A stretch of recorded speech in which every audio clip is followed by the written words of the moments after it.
There is something in the Canadian Rockies that does not belong to any era we have been taught to remember. Something older than the fur trade, older than any written map. Something that sits in valleys and ridgelines and high mountain passes, carved from stone, arranged with a precision that should not have been possible, aligned to skies that have not looked quite like this for thousands of years. And for most of recorded history, almost no one talked about it. Not in the universities, not in the national parks brochures, not in the carefully constructed timelines that tell us human civilization in North America was simple, nomadic, and recent. But the stones were always there. Patient, quiet, unmoved by the arguments happening just below them. This is not a story about monuments you have heard of. This is not about Stonehenge or the pyramids or the temples at Angkor. This is about a place most people in the world have never associated with ancient mystery. Canada, the Rockies, a wilderness so vast and so deep that it has never been fully surveyed. A mountain range that stretches for thousands of kilometers through some of the most isolated terrain on the continent. And somewhere inside all of that wildness, there are things that do not fit the story we tell ourselves about this land. If you are settling in right now, getting comfortable, letting the day begin to fall away behind you, then you are exactly who I made this for. These stories move slowly, and they move on purpose. There is no rush here, no urgency, just the long, quiet history of a place that has been keeping secrets since before anyone alive today was born.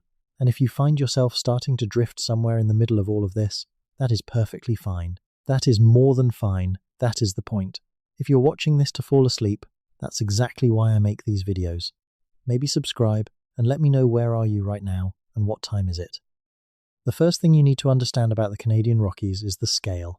People hear the word mountains and they picture something manageable, something you can drive through on a highway and photograph from a scenic pullout. But the Rockies in Canada are not that kind of mountains.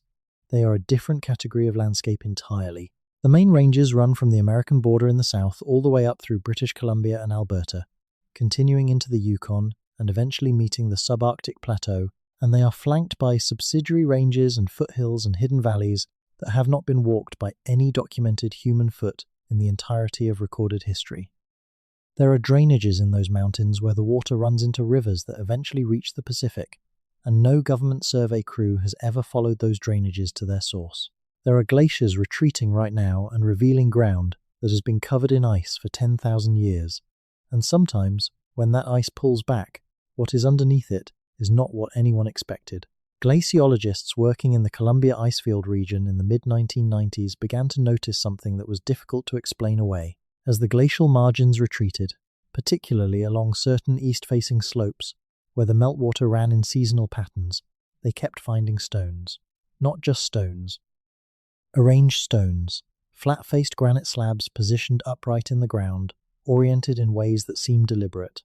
Some stood alone, some stood in loose groupings of 3 or 5. One arrangement, documented by a field researcher whose notes were eventually published in a small academic journal focused on alpine ecology rather than archaeology, consisted of 11 upright stones placed in a rough ellipse on a terrace of exposed bedrock. The ellipse was approximately 14 meters across its longest axis. The stones ranged in height from half a meter to nearly 2 meters. And the orientation of the longest axis of the ellipse was aligned, within a few degrees, to the direction of sunrise at the summer solstice. The researcher who documented this was not an archaeologist. She was studying glacial retreat patterns and their effects on alpine plant recolonization. The stones were outside her specialty. She photographed them, noted them, included them in a footnote in her published paper, and moved on. The footnote attracted no attention from mainstream archaeology. It attracted no press coverage. It attracted no follow-up survey.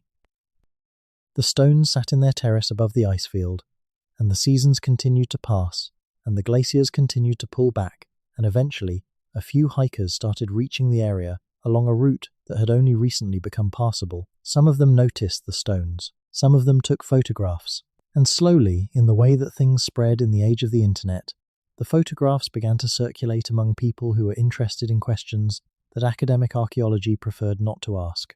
The question those people were asking was not a complicated one. It was simply this. If those stones were placed there deliberately, and the arrangement and orientation suggest that they were, then who placed them, and when, and why did no one know about it?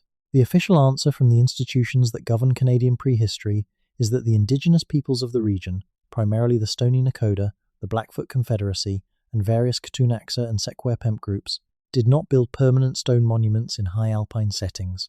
The accepted view is that these were mobile peoples, following seasonal resource patterns, and that their material culture did not include the construction of large lithic structures. The oral traditions of these nations are rich and detailed and cover thousands of years of relationship with this landscape, but the academic interpretation of those traditions has generally not included references to megalithic construction. The stones, therefore, are officially unexplained. And in the particular way that Canadian institutions handle things that are officially unexplained, they are also officially under-prioritized. No major excavation, no sustained research program, no federal funding to determine whether what is sitting on that terrace above the Columbia icefield is genuinely ancient or merely unusual, and so the stones wait, as they have always waited. There is a pattern to how these things go, and if you have spent any time reading about archaeological anomalies in North America, you will recognize it immediately. Something unusual is found. It is documented inadequately, usually by someone whose primary expertise lies elsewhere. It is noted in a publication that almost no one reads. It generates a small amount of attention from the alternative history community, which causes the mainstream academic community to distance itself even further from the subject, because association with alternative history researchers is professionally damaging in a way that leaving a genuine mystery uninvestigated apparently is not. And then the thing sits, and time passes. And eventually someone comes along and either explains it convincingly, or the question just quietly dissolves into the background noise of all the other things we do not fully understand about the deep human past. But in the Canadian Rockies, the things that do not fully dissolve are accumulating faster than they can be explained away. In 2003, a land surveyor working a contract for a natural gas pipeline assessment in the foothills region west of Calgary came across something that stopped him mid-traverse. He had been working his way along a ridgeline, taking readings, when he noticed that the ground ahead of him was not behaving the way natural ground behaves. The vegetation was different. The soil, where it was exposed, had a different color and texture, and embedded in the slope, at intervals that seemed regular, were stones. Large, flat stones, most of them partially buried, some of them tilted by frost heave over what must have been many seasons, but arranged in a line that ran for approximately 200 meters along the contour of the ridge, before disappearing into denser forest. The stones were not native to the immediate area. The surveyor was experienced enough to know that. The geology of the ridgeline was predominantly shale and mudstone, but the stones in the line were granite, and the nearest granite outcrop was more than 3 kilometers away, at a significantly different elevation. Someone had moved those stones. Someone had moved heavy granite slabs over rough terrain for a substantial distance and placed them in a line along a ridge. The surveyor mentioned this to his project supervisor. His supervisor told him to note the location and move on. The pipeline assessment had a deadline. The stones were not relevant to the contract. The surveyor noted the location in his personal field journal, completed the contract, and spent the next several years trying to interest anyone in following up on what he had found. He contacted the provincial archaeology branch. He was told that without evidence of human activity such as tool marks, hearth features, or organic material suitable for radiocarbon dating, a line of stones was insufficient to trigger a formal archaeological assessment. He contacted universities. He received 2 polite responses and no follow-up visits.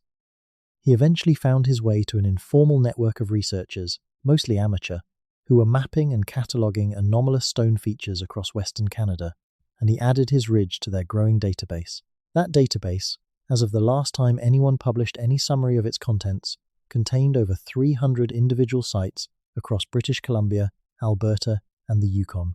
300 locations where stones had been found in arrangements that seemed deliberate and could not be explained by any known natural process. 300 places where the standard timeline of North American prehistory did not quite fit what was sitting on the ground. Now, 300 is a large number if you think about what it means in terms of human effort. Moving stones is not easy work. Moving heavy stones over difficult terrain is extremely hard work.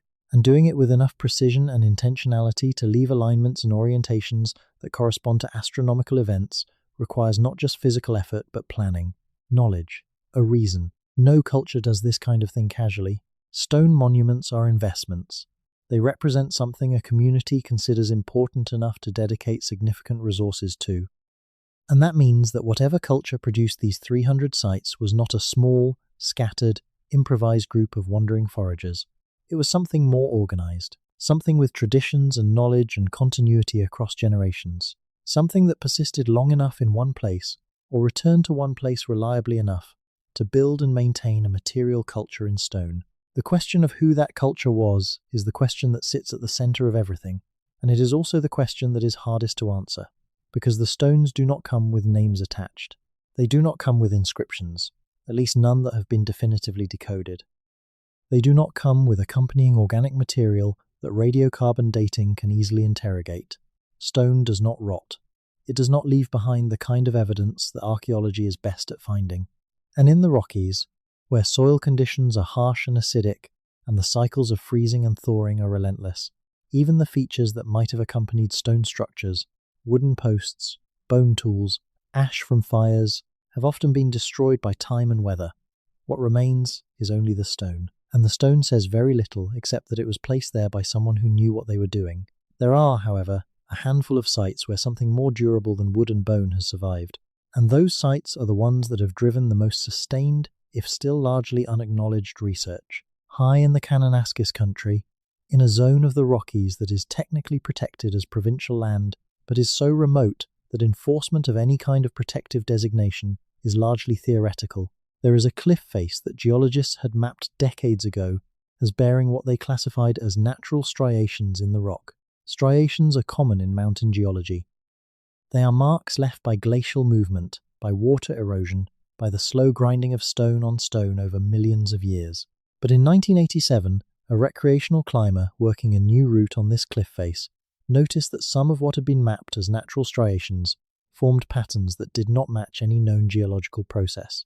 They were too regular, too shallow, and in several places they seemed to depict things, shapes, something that might have been an animal, something that might have been a figure with arms extended upward, something that might have been a series of circles connected by lines. The climber was, by professional training, a high school geography teacher. He was not a rock art specialist, but he was careful and methodical, and he spent 3 days photographing every section of the cliff face he could safely reach. He sent the photographs to the Provincial Museum of Alberta. The response he received acknowledged the photographs, noted that the features were interesting, and indicated that a site visit might be possible in the following field season, pending available resources. No site visit occurred in the following field season, or the season after. The photographs sat in a file. The geography teacher eventually published a self-produced summary of his findings in a local historical society newsletter that had a readership of perhaps 200 people. And the cliff face continued to bear its patterns, exposed to every winter storm and every summer melt, slowly but certainly being changed by the same forces that had been working on it for whatever length of time had passed since the patterns were made. When researchers from the Informal Stone Monument Network finally reached the cliff face in 2009, 22 years after the geography teacher's initial photographs, they found that approximately 30% of the patterned surface had exfoliated. Pieces of the rock had broken away, taking the marks with them. What remained was still remarkable, and what they documented in that visit, combined with the original photographs, suggested something that mainstream archaeology has never formally evaluated. The marks on that cliff face were stylistically different from any documented Indigenous rock art tradition in the Canadian Rockies. They were not Blackfoot pictographs. They were not consistent with the rock art traditions of the Plateau peoples to the west. They bore certain resemblances, carefully noted and carefully hedged, in the informal research community's published summary, to geometric traditions found much further afield. In some of the southwestern United States, in parts of Mexico, in certain South American contexts, and in at least 3 cases, in comparative traditions from parts of Northern Europe and the British Isles.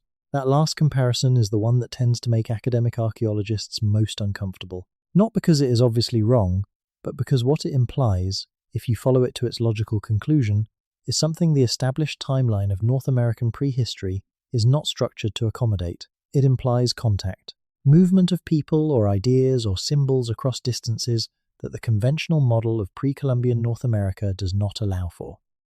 It implies a connectivity between ancient cultures that we have been trained to think of as isolated, as separate, as developing in their own closed containers without reference to anything happening on the other side of the ocean. The conventional model has been under pressure for decades.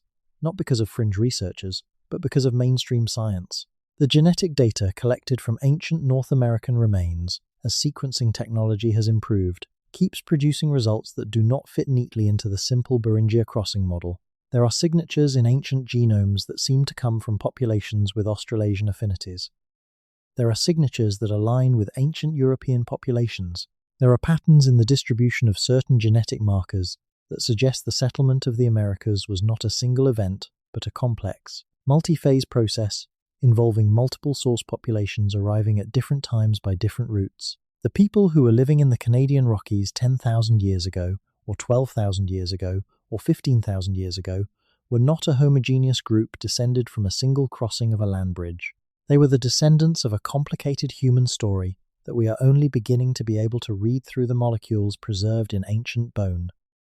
And that complicated human story may have left its traces not just in DNA, but in stone, in the alignments above the Columbia icefield, in the granite line along the ridge west of Calgary, in the marks on the cliff face in Kananaskis, in the 300 sites that the Informal Network has catalogued, and in all the others that no one has catalogued yet because no one has walked those particular valleys or traversed those particular ridgelines in recent recorded history. The Rockies are not a small place.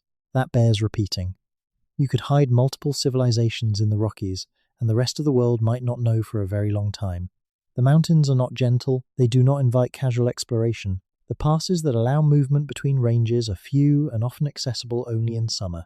And even in summer, they demand a level of fitness and preparation that filters out most casual visitors. The valleys that run between the ranges can be isolated for months by snowpack. There are river systems in the interior of British Columbia that have never been followed from headwaters to confluence by anyone whose account is part of the written record. The sheer physical scale of what we are talking about means that the absence of documented evidence for ancient stone structures is not, in itself, evidence of absence. It is evidence of how much of this landscape has never been examined. Consider what happened in the Amazon basin. For most of the 20th century, the scientific consensus held that the Amazon rainforest was a primeval wilderness, essentially unmodified by human activity, thinly populated by small nomadic bands who left no permanent mark on the landscape. That consensus was overturned, not by fringe researchers, but by mainstream archaeologists and ecologists, when LiDAR technology began to be applied to the forest canopy. Below the canopy, hidden by vegetation that had been growing undisturbed for centuries, there were cities, roads, earthworks on a scale comparable to anything in the Old World, hundreds of kilometers of engineered landscape representing the work of millions of people over thousands of years. The Amazon was not a pristine wilderness. It was a garden, a managed, structured, densely populated environment whose human history had been completely invisible to anyone looking at it from above. LiDAR has not been systematically applied to the Canadian Rockies, not for archaeological purposes. Some aerial survey work has been done for resource extraction assessments, for forestry planning, for geological mapping. But a comprehensive, high-resolution LiDAR survey of the mountain terrain, with the specific purpose of identifying anomalous surface features that might represent ancient human modification of the landscape, has never been funded, never been prioritized, never been done. We do not know what is under the forest canopy in the interior valleys of the Rockies. We do not know what is on the ridgelines that no survey crew has traversed. We do not know what the retreating glaciers are continuing to reveal on the slopes where the ice has been pulling back for decades. We know almost nothing. And that is not a comfortable position to be in when you are trying to tell a complete and honest story about the human past. There is a man named Gerald Whitford who spent 23 years of his life trying to change that situation. Whitford was a retired surveyor from Kamloops, British Columbia, who became interested in anomalous stone features in the 1980s after finding what he described as a stone platform on a mountainside during a hunting trip in the Caribou region. The platform was roughly rectangular, approximately 8 meters by 5 meters, constructed of flat stones fitted together with a care that Whitford, with his professional training and precise measurement, found difficult to attribute to chance. The stones were level. They were interlocked. The surface they created was stable enough that he walked across it without shifting a single stone, and the location made no sense for any modern purpose. It was at an elevation that would have been above the tree line during most of the year, accessible only during a narrow summer window, far from any road or trail or resource that would have motivated someone to build a platform there in historic times. Whitford spent the rest of his career documenting similar features across the interior of British Columbia.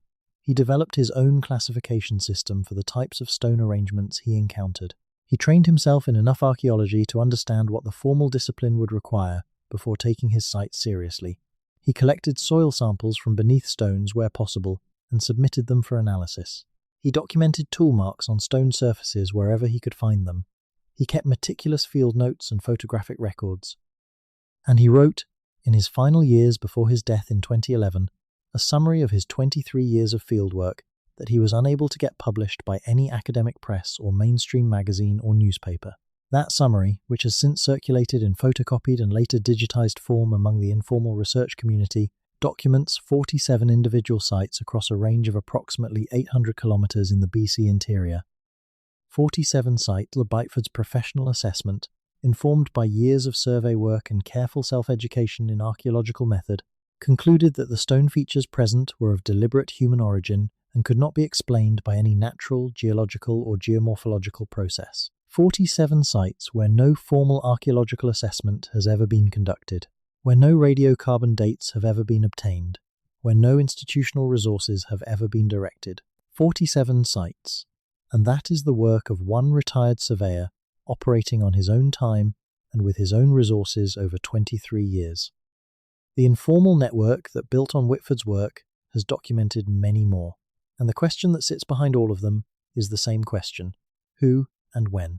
To think seriously about the who and the when, you have to be willing to sit with some uncomfortable historical realities about how North American prehistory has been studied and by whom. The academic archaeology of North America developed in the 19th and early 20th centuries in an intellectual environment shaped by assumptions about human capability and cultural evolution that most modern archaeologists would reject, but whose influence on institutional structures and funding priorities and research agendas has never been fully purged.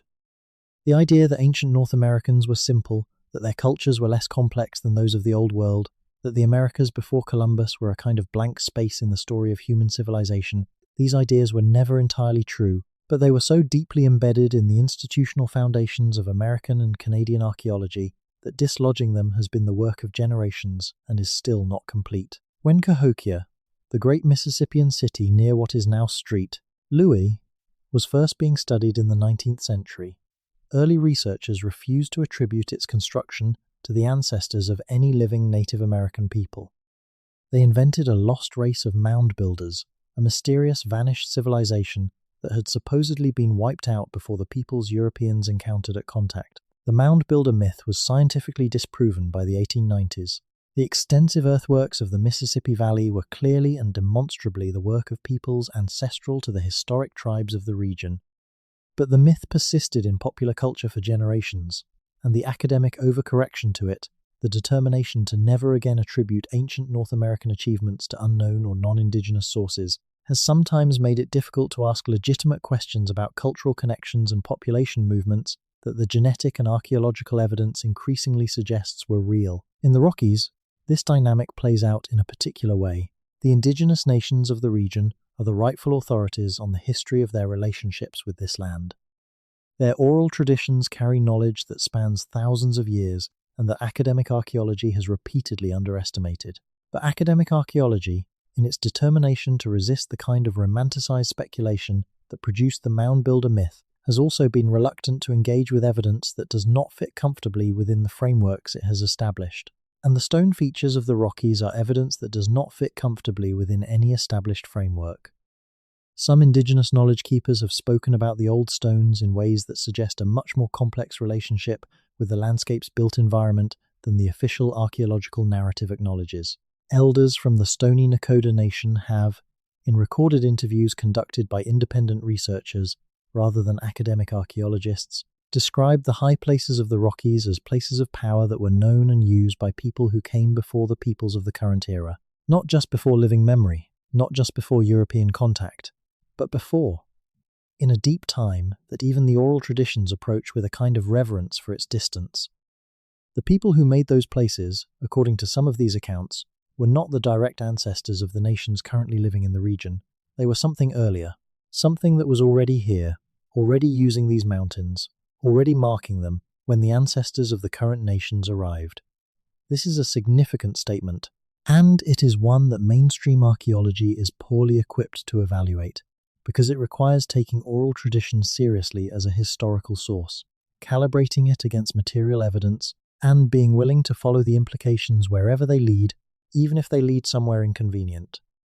The inconvenient place they lead, in this case, is toward a much longer and more complex human history in the Rockies than the standard timeline allows. The standard timeline places the first human presence in what is now Canada at approximately 13,000 years ago, following the opening of an ice-free corridor along the eastern flank of the Rockies as the glaciers of the last ice age retreated.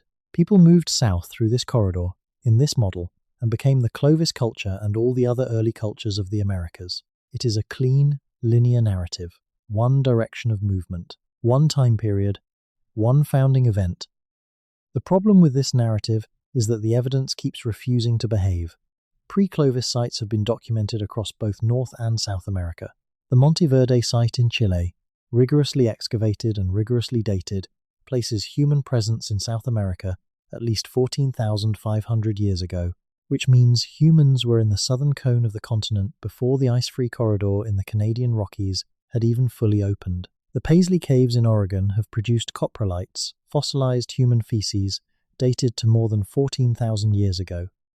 The Bluefish Caves in the Yukon, after years of controversy, have now been accepted as containing evidence of human presence going back 24,000 years. 24,000 years. That is during the last glacial maximum. That is at a time when the massive ice sheets were at their fullest extent, and there were people in the Yukon. How did they get there? Where did they come from? What happened to them when the ice advanced further and covered the land? What relationship do they bear to the peoples of the current era? These are open questions, and they are open questions, not because no one has thought to ask them, but because the evidence needed to answer them is buried under ice, drowned under the rising seas that followed the glacial melt, decomposed in the acidic soils of the boreal forest, or sitting on a ridgeline or a terrace or a cliff face in the Canadian Rockies, waiting for someone with the right tools and the right mandate and the right funding to come and ask them the question properly. There is a site in the Peace River country of northeastern British Columbia that does not appear in any official archaeological registry. It is known to local people, to some Indigenous knowledge keepers, and to the informal research network. It is a place where the river cuts through a section of the landscape that geologists have identified as having been ice-free, a nunatak rising above the glacial surface during the height of the last ice age. And on the exposed bedrock surfaces of that nunatak, there are marks, not random, not natural, deliberate, arranged, including, in one section that has been photographed extensively by the informal network, what appears to be a map, not a map of a specific river or mountain, a map of the sky. A representation of star positions rendered in pecked stone, with groupings that, when analysed against the star positions of various historical periods, seem most consistent with the sky as it appeared from that latitude approximately 17,000 years ago. 17,000 years ago, at the height of the last glacial maximum, when the standard model says no humans were anywhere near that part of the continent. The people who analysed this possible sky map were not mainstream archaeologists. They were an amateur astronomer and a retired geology professor working with the informal network. Their analysis has not been peer-reviewed. Their methods can be challenged. Their conclusions should be held with appropriate uncertainty, but the stars in the sky do not lie about when they were where. If the groupings pecked into that Peace River bedrock really do correspond to the sky of 17,000 years ago, then either someone was standing on that nunatak during the last glacial maximum and looking up at the stars and recording what they saw, or the resemblance is coincidental.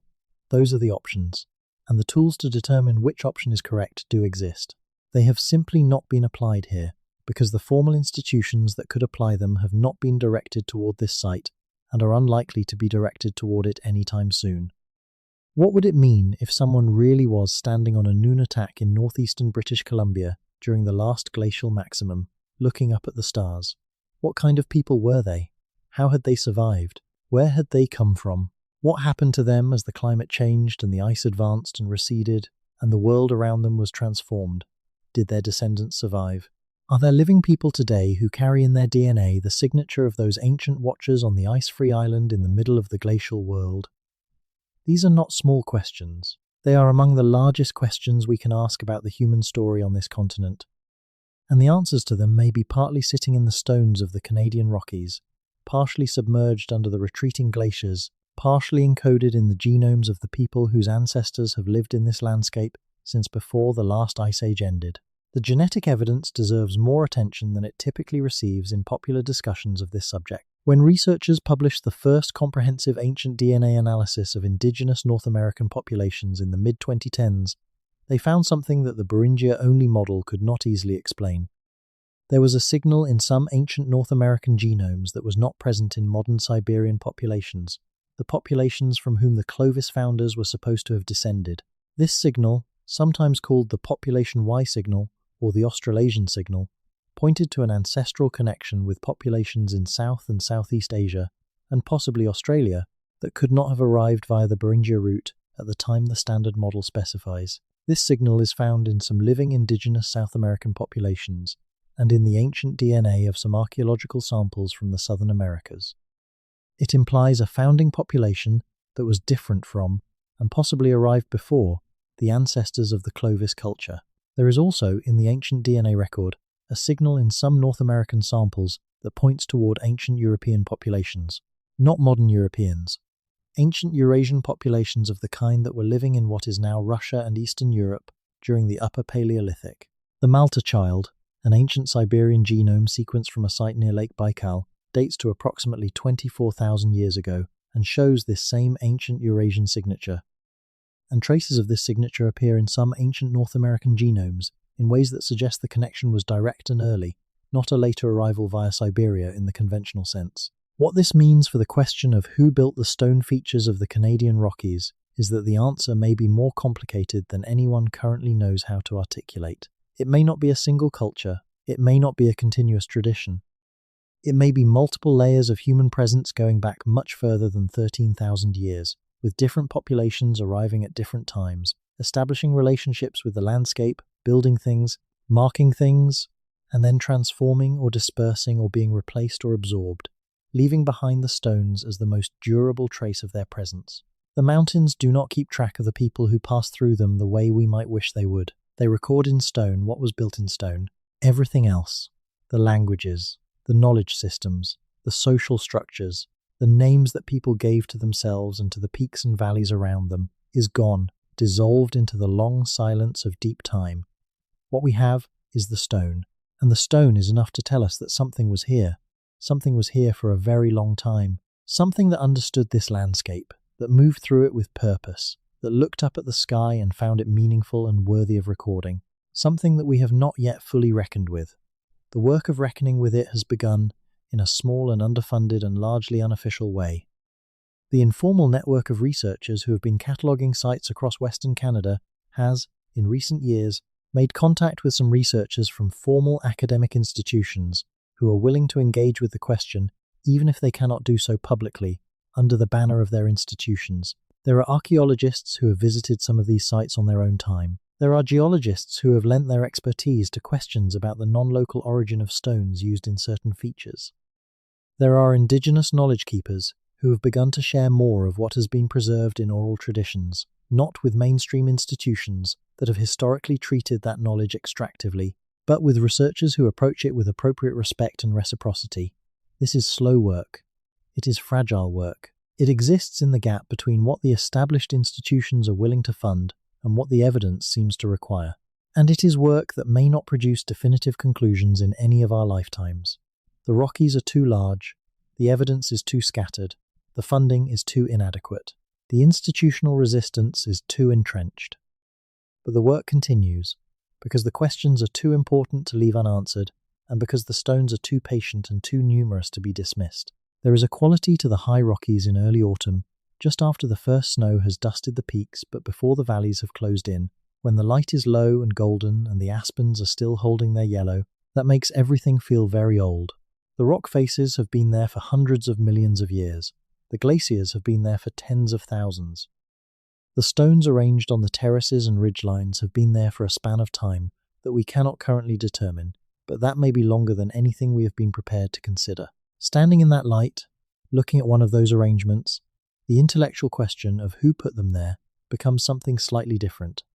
It becomes a question about relationship, about what it means to mark a place, about why a human being, at any point in the deep past, would carry heavy stones up a mountain and arrange them with care in a pattern aligned to the movement of the sun. The answer to that question is probably not so different from the answers we would give today to similar questions about why we build memorials, why we mark significant places, why we erect structures that are meant to endure beyond individual lifetimes. Because something happened here that mattered. Because this place is a place where the sky and the land meet in a particular way. Because we were here and we wanted something to remain after we were gone. Because we looked up at the stars and found them beautiful and terrible and worthy of record. Because we are human, and humans have always done this, for as long as there have been humans capable of lifting stones. The question of when those particular humans were lifting those particular stones is a question for archaeology and genetics and geochemistry to answer, and they have not yet been given the resources to answer it. But the meaning behind the impulse, the reason why someone carried granite up a slope in the Canadian Rockies and placed it precisely and aligned it to the summer solstice, that is not a mystery at all. That is one of the most familiar things about being human. The mystery is only in the timeline. The meaning is something we share.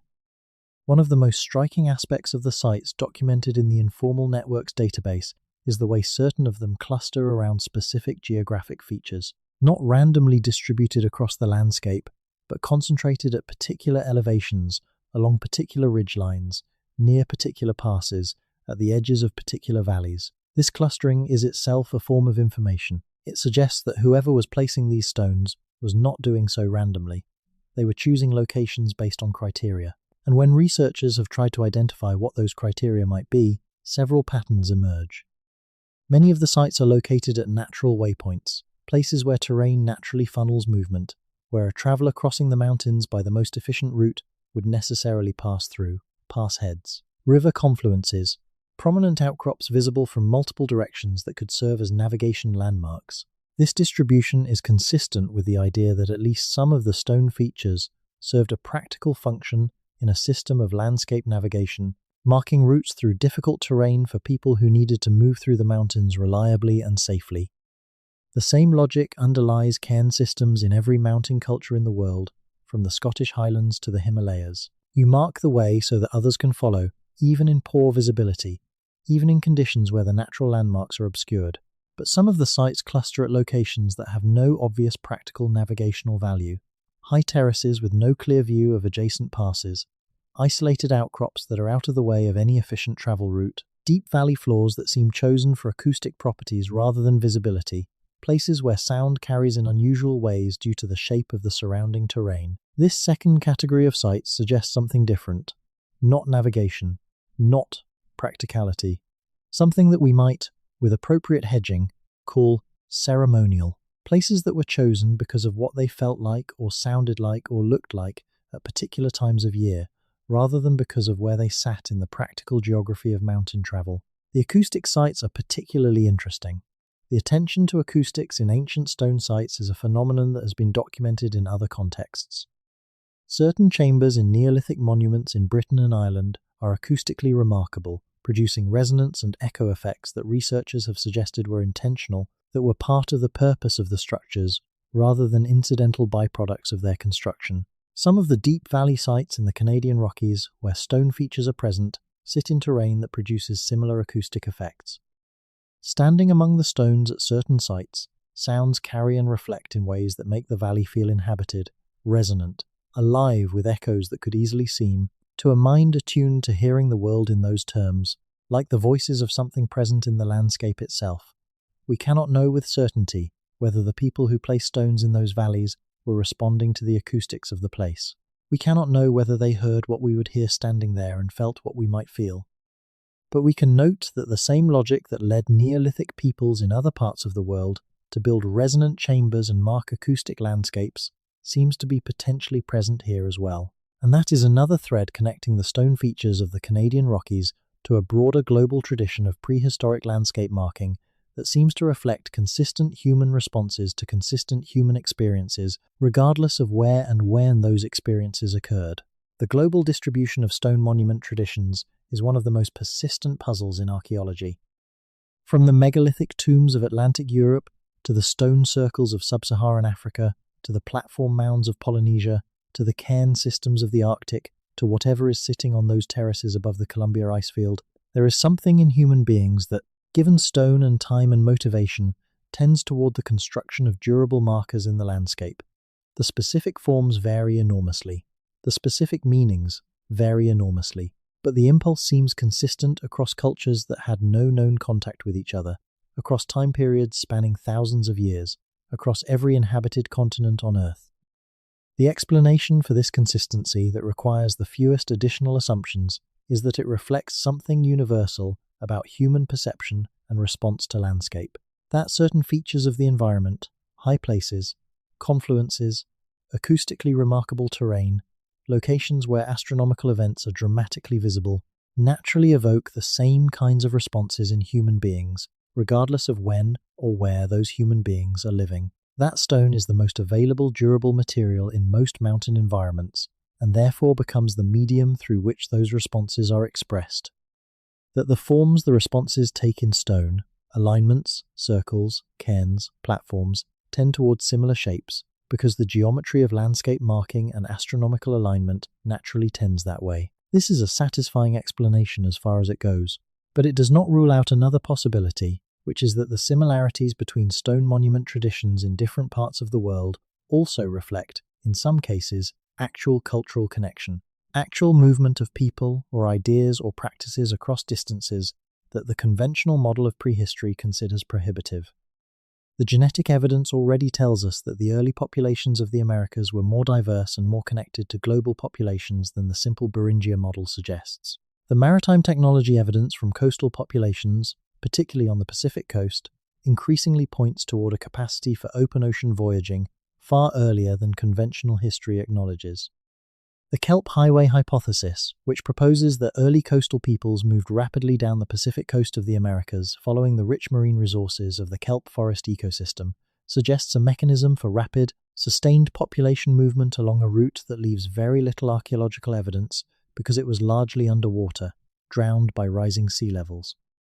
If the first Americans included maritime peoples capable of coastal navigation, and if those peoples had connections to the broader Pacific world, then the stone traditions of the Canadian Rockies might be part of a cultural continuum that extends far beyond the borders of what we currently think of as North American prehistory. It might connect to the megalithic traditions of island Southeast Asia, to the stone monument cultures of Polynesia, to the practices of coastal peoples whose primary territory is now under 200 feet of water and whose direct evidence may never be recoverable.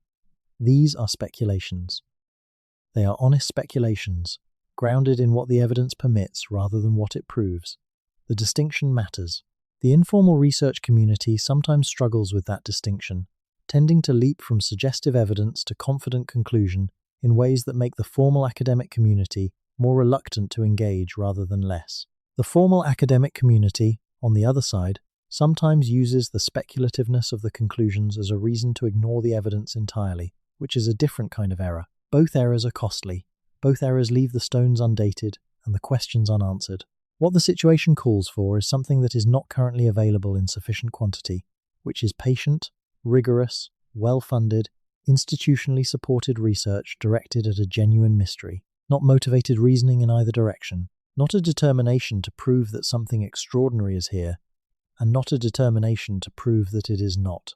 Just the slow, careful, methodologically sound work of finding out what is actually there, when it was made, who made it, and what it meant to the people who made it. That work would require money. It would require political will. It would require the cooperation of the indigenous nations whose ancestral territory encompasses these sites. Cooperation that cannot simply be assumed or demanded, but must be built through relationship and mutual respect and genuine commitment to sharing both the process and the findings. It would require the development of new techniques, because the standard toolkit of archaeological field methods was not designed with high-altitude stone features in mind. It would require persistence over many field seasons, because the Rockies are not hospitable to quick or easy investigation.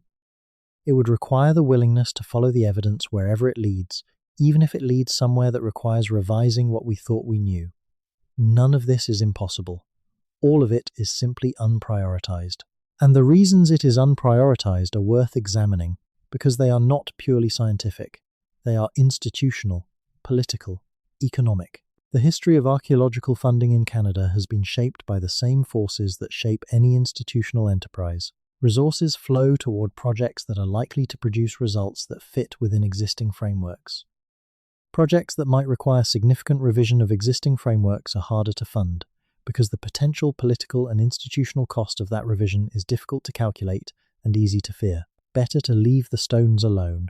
Better to not ask the question if the answer might be complicated. But the answer, whatever it turns out to be, is already complicated. The stones are already complicated.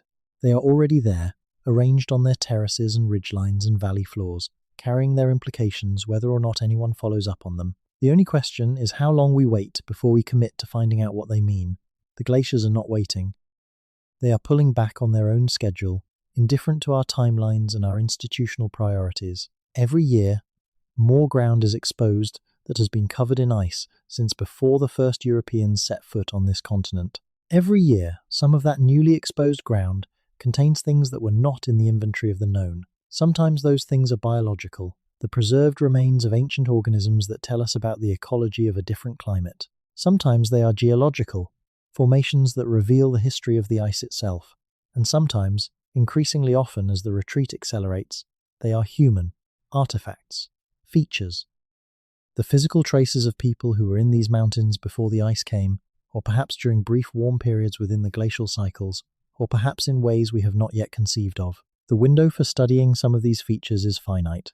Exposure to freeze-thaw cycles, to ultraviolet radiation, to the erosive force of meltwater, degrades the surfaces of stone art and reduces the precision of stone arrangements. The cliff face in Kananaskis has already lost 30% of its patterned surface. The rate of loss is not constant, but it is not zero. Every decade that passes without formal documentation and investigation is a decade in which information is permanently lost. Not just scientifically, culturally. The marks on that cliff face, whatever they mean, are part of the human story of this landscape. They were made by people. They meant something to the people who made them. Losing them without ever understanding what they meant is a loss that cannot be recovered. There is a particular kind of grief in watching that happen and being unable to stop it. The informal researchers who have dedicated years to this work feel it acutely. They know the limits of what they can accomplish with the resources they have. They know that the formal institutions are not coming, not anytime soon. They know that the window is closing, and they keep working anyway, because someone has to, because the alternative is to let the stones speak only to the wind and the seasons, and not to any human ear that might be capable of understanding what they are saying. Some of what they are saying we may already be able to hear.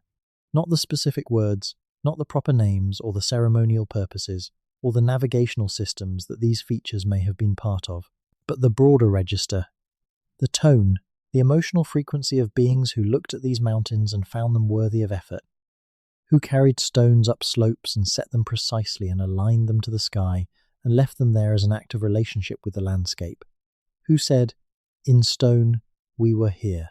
We saw this. We found it beautiful and strange and worth marking. We were human in this place." That register is not foreign to us. It is not from a civilization so different from our own that we cannot recognize the impulse behind it. It is the same impulse that builds churches and temples and cairns and memorials and all the other things that human beings construct when they want to say that a place mattered, that a moment mattered, that the relationship between themselves and the world around them was something more than casual and something worth recording in a form more durable than memory. The people who made the stone features of the Canadian Rockies are gone. Their names are gone. Their languages are gone.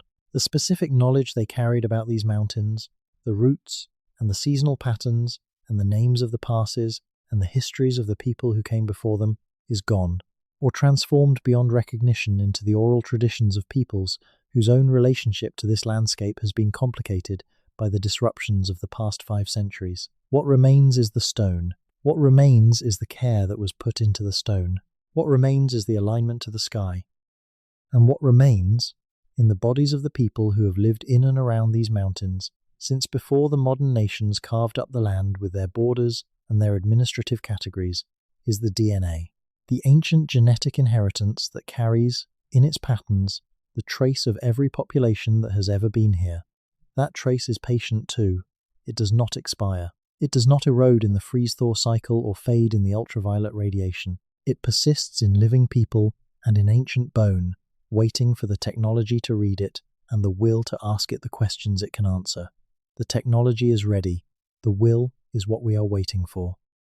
There is a researcher based in Vancouver, a woman who trained as a physical geographer and then spent 2 decades working in satellite remote sensing, who has been advocating for the past several years for a comprehensive airborne LiDAR survey of the Canadian Rockies, not for resource extraction purposes, not for geological mapping, specifically for the purpose of identifying anomalous surface features that might represent ancient human landscape modification. She has presented the case for this survey at conferences. She has written grant applications. She has sought partnerships with provincial and federal agencies. She has approached private foundations with interests in Canadian heritage. She has been told, in various ways and with varying degrees of politeness, that the funding is not available and the priority is not there. She continues to present the case. She continues to write the grant applications. She does this because the numbers are on her side. A comprehensive airborne LiDAR survey of the relevant portions of the Rockies would cost, at current rates for the technology and the analysis, somewhere in the range of 3 to 5 million Canadian dollars. That is not a small amount of money in absolute terms, but it is a fraction of what is spent annually on archaeological surveys in support of pipeline and mining assessments in the same region. It is a fraction of what is spent on a single season of excavation at well-studied historical sites in eastern Canada. It is a genuinely modest sum relative to what it might reveal. And what it might reveal is potentially significant enough to change not just how we understand Canadian history, but how we understand American history and hemispheric history, and the deep human story of the settlement and inhabitation of the planet's largest landmass. If the LiDAR survey turned up evidence of extensive ancient landscape modification in the Rockies, it would not answer all the questions. But it would confirm that the questions are real. It would give the informal research community something to point to that the formal institutions could not easily dismiss. It would open a door that has been closed, not because there is nothing behind it, but because no one with sufficient institutional authority has yet been willing to turn the handle. The stones themselves are the argument for turning the handle. They sit in their locations, patient and heavy and precisely placed, and they make the case without any additional advocacy. They are there. They were put there by someone. When and by whom and to what end are questions with answers. And the answers are still findable. If not forever, then for long enough. If we decide that they are worth finding, we have not yet decided. But the mountain does not care about our decision. The stone does not hurry or slow based on what we choose. The glaciers continue to pull back. The cliff faces continue to exfoliate. The frost heave continues to tilt and eventually topple some of the upright stones. And time, which is the only force that is truly indifferent to everything we consider important, continues to move in the direction it has always moved. Somewhere above the tree line in the Canadian Rockies, right now, while you are reading or listening or drifting into sleep, there is a stone that was placed by human hands. It has been in that position for a very long time. It does not know we are here. It does not know we are asking about it. It is simply there, as it has always been, waiting for the right question from the right direction at the right time. We have been asking the wrong questions, or the right questions too quietly, for too long. The stones are ready when we are. The matter of the Kootenay region is something that has only recently entered the discussion of Rocky Mountain stone sites, and it is worth spending some time with, because it introduces a dimension that the other sites have not yet suggested in quite the same way. The Kootenay Basin, which drains southward from the mountains of southeastern British Columbia into what is now the American state of Idaho and Montana, before looping back north into Canada, is one of the oldest continuously inhabited regions of the Pacific Northwest interior. The archaeological record there goes back at least 12,000 years, and in some interpretations considerably further. The Ktunax are people who have lived in this region for as long as oral tradition extends, have a relationship with the landscape that is among the most deeply documented of any interior British Columbia nation, thanks in part to several generations of collaborative work between Ktunax knowledge keepers and academic researchers. In the context of that collaborative work, a discussion has emerged in recent years about a category of sites in the Upper Kootenay watershed that does not fit neatly into the conventional archaeological framework for the region. These are sites where large flat stones have been arranged in patterns on the ground, most often on elevated terraces above the main valley floor. The patterns are geometric. Some are cruciform, Others are roughly circular. Others suggest a linear arrangement that follows no obvious natural feature. They are different in character from the vision quest markers and medicine wheels that are documented elsewhere in the region. They are different in scale from the small personal markers and cairns that represent individual human presence in the landscape. They are, according to several Ktunaxa elders who have been willing to discuss them in recorded settings, associated with a class of knowledge that is described as very old knowledge. Knowledge that came from before the Ktunaxa. Knowledge that was found in this landscape rather than brought to it. The idea that a living indigenous tradition might contain embedded references to knowledge systems that predate that tradition is not a new concept in ethnoarchaeology. Oral traditions can preserve information across very long timescales. There are documented cases of oral traditions in Australia that appear to encode accurate information about sea level changes that occurred 10,000 years or more ago. There are traditions in the Pacific Northwest that seem to preserve memories of volcanic events that can be correlated with geological dates. The human memory, extended through collective oral transmission, is a more reliable and more durable archive than academic history has traditionally given it credit for. If the Ktunaxa oral tradition contains references to stone sites that were already in place when their ancestors arrived in the Kootenay Basin, then those sites predate 12,000 years of confirmed human presence in the region. They predate the conventional arrival date for the first peoples of the Columbia Plateau. They are from before. And before, in this context, is a word that opens onto a depth of time that our current models of North American prehistory have not been structured to accommodate. This is not a claim that can be made definitively based on the available evidence. It is a possibility that the available evidence does not rule out. And in a subject where so much of the evidence that might resolve the question is either inaccessible or unexamined, the possibilities that remain open are the honest description of our current state of knowledge. What is perhaps most striking about the Kootenay sites, when you consider them alongside the other sites documented elsewhere in the Rockies, is not any single feature but the cumulative picture they contribute to. A terrace alignment above the Columbia icefield, a granite line in the foothills west of Calgary, a cliff face in Kananaskis with marks that do not match any known Indigenous rock art tradition, a possible sky map on a Nunatak in the Peace River country.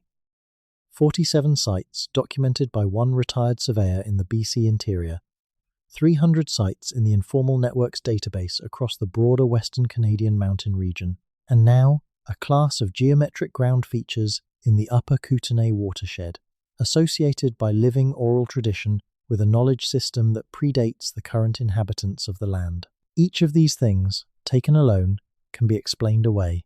Each of them, individually, can be attributed to natural processes or to misidentification or to the enthusiasm of researchers who are not trained in the specific methodological standards of formal archaeology, but taken together, as a pattern, they describe something. They describe a landscape that has been used by human beings for a very long time, in ways that include, but also extend well beyond what the conventional archaeological record has so far captured. They describe a human presence in the Rockies that is more ancient, more complex, and more intentional than the standard narrative allows. Patterns matter. The pattern here is too consistent to be entirely coincidental, too distributed to be the work of one enthusiastic researcher finding what they want to find, too persistent across different types of evidence, genetic, oral historical, lithic, astronomical, to be dismissed without serious engagement. The serious engagement has not yet happened at the institutional level, but the evidence that would motivate that engagement is accumulating. The researchers who are doing the work, with inadequate resources and inadequate recognition, are building the case that will eventually make the engagement unavoidable. They are doing this slowly. They are doing this carefully. And they are doing this in the full knowledge that the answer, when it finally comes, will require a significant rewriting of the story we tell about who first came to these mountains, and when, and what they did while they were here. The story is not finished. It may not be finished in any of our lifetimes. But it is being written in the only medium that has endured long enough to keep the question alive. In stone, in the mountains, in the high and patient places where the sky comes close to the earth, and the human impulse to mark and remember and connect meets the oldest landscape on the continent. And that is where we will leave it tonight. In the mountains, in the high places, with the stones that are still there, and the questions that are still open, and the long, slow work of understanding that continues whether or not we are awake to watch it happen. If you are still here, still listening, finding your way into the edge of sleep on the sound of all of this, then this has done exactly what it was made to do. The mysteries of the Canadian Rockies will still be there when you wake. The stones will still be in their positions. The glaciers will have pulled back another fraction. And somewhere, someone is probably standing in a high place in the mountains right now, looking at something arranged in stone, asking the same question that has been asked about these mountains for as long as there have been people to ask it. Who was here? What did they know? And what did they want us to remember? Sleep well. The mountains are watching. The question of depth is one that keeps returning to anyone who spends serious time with the stone sites of the Canadian Rockies. Not physical depth, though that matters too. How far below the current surface some of these features extend, whether there are buried components to the visible arrangements that would tell us something about construction, method, or date. The deeper question of depth is about time, about how far back the human story in these mountains really goes, and what we are prepared to believe about that depth given the evidence we have and the evidence we lack. The conventional archaeological timeline for human presence in the Canadian Rockies places the earliest occupation at approximately 12 to 13,000 years before present. This date corresponds roughly to the opening of the ice-free corridor along the eastern Rockies as the Laurentide ice sheet retreated. The people who came through that corridor, in the standard model, were the founding population of interior Western Canada. They were hunters following the megafauna that preceded them through the newly available landscape. They were mobile, they were adaptive, and they were, in the standard model, the first.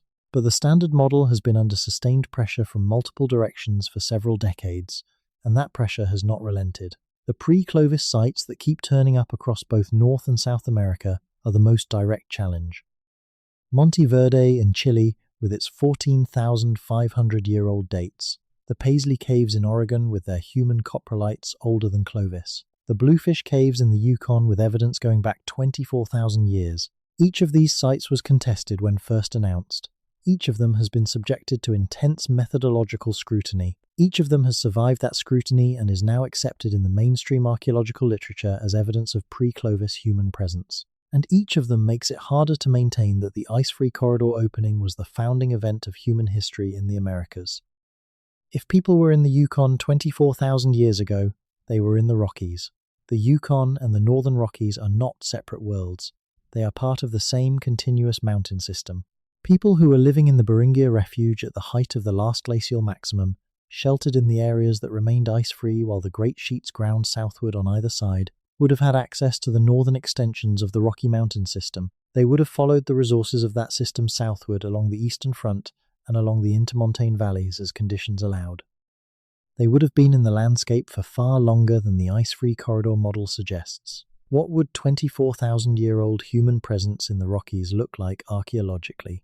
It would look, in many cases, like nothing we can currently find, because the surfaces that those early people walked on are buried under the debris of subsequent glacial advances, or drowned under the lakes that formed in glacially carved basins when the meltwater accumulated, or eroded away by the rivers that have been cutting through the landscape for 10,000 years since the ice retreated. The physical evidence of the earliest occupation of the Rockies is, in most places, simply unreachable with current technology and current funding. It is there, somewhere beneath the surface, but the surface is not where we are looking, and even if we looked, we might not find it. What we can find is what protrudes above the surface: the stones, the marks on exposed bedrock, the features that were built on ground that was already above the ice, or that were placed on surfaces that formed after the ice retreated and have remained exposed since. These are the things we can examine if we choose to, and these are the things that the informal research community has been examining for decades, while the formal institutions have looked elsewhere. The informal research community has also been paying attention to something that formal archaeology tends to overlook, which is the relationship between the stone sites and the hydrological geography of the region. Water shapes everything in the Rockies. The rivers and lakes and glacially carved valleys are the corridors through which all movement happens, whether the movement is of people or of animals or of the seeds of plants. Anyone traveling through the mountains for any purpose, whether hunting, trading, ceremonial, or exploratory, would follow the water. And the stone sites, when their locations are plotted on a topographic map with the hydrology overlaid, show a distinct tendency to cluster near water, near river confluences, near the shores of alpine lakes, near the heads of the glacially carved valleys where the meltwater collects before flowing outward toward the lowlands. This relationship to water is significant for several reasons. First, because it supports the interpretation of at least some of the sites as waypoints in a movement system, markers along the routes that water defines through the mountains. Second, because proximity to water affects the preservation of organic material, sometimes for better and sometimes for worse, in ways that have implications for what kind of evidence might be recoverable at these sites if they were formally excavated. Third, and perhaps most interestingly, because it connects the stone sites to a pattern of landscape use that would have been continuous across a very long time period. The rivers are not new. The valleys they flow through were carved by glacial action long before any human being set foot in the Rockies. And the routes that the rivers define through the mountains have been the routes that living beings have used for as long as any living being has been in the Rockies. A route that was travelled 20,000 years ago was probably also travelled 12,000 years ago, and 8,000 years ago, and 4,000 years ago, and by the people of the historic nations who knew these passes and these confluences and these lake shores as intimately as we know the streets of our own neighbourhoods. The stone sites along these routes may represent multiple generations of marking, multiple periods of use, multiple cultural moments that have layered on top of each other over thousands of years. Distinguishing those layers, identifying what belongs to which period and which culture, is exactly the kind of careful stratigraphic and chronometric work that formal archaeology is equipped to do. It is simply work that has not been directed here. There is something almost paradoxical about the situation. The Canadian Rockies are one of the most visited landscapes in North America. Millions of tourists pass through the national parks every year. The scenery is documented in every conceivable format. The wildlife is studied, the glaciers are monitored, the geology is mapped. And in all of this attention, in all of this presence and documentation and monitoring, the question of the deep human history of the landscape has remained almost entirely unexamined at the systematic level. People stand in front of mountains that have been continuously occupied, or intermittently occupied, or periodically visited, or ceremonially marked by human beings for potentially tens of thousands of years, and they look at the scenery and they think about the geology, and they photograph the wildlife. And almost none of them ask the question that might change everything about how we understand the relationship between human beings and this landscape. Who was here first? What did they do? What did they leave? The question seems obvious once you ask it. That is one of the persistent features of questions that have not been asked for a long time. When they finally surface, they seem like they should have been obvious all along. Why did no one think to ask this before? Part of the answer is institutional.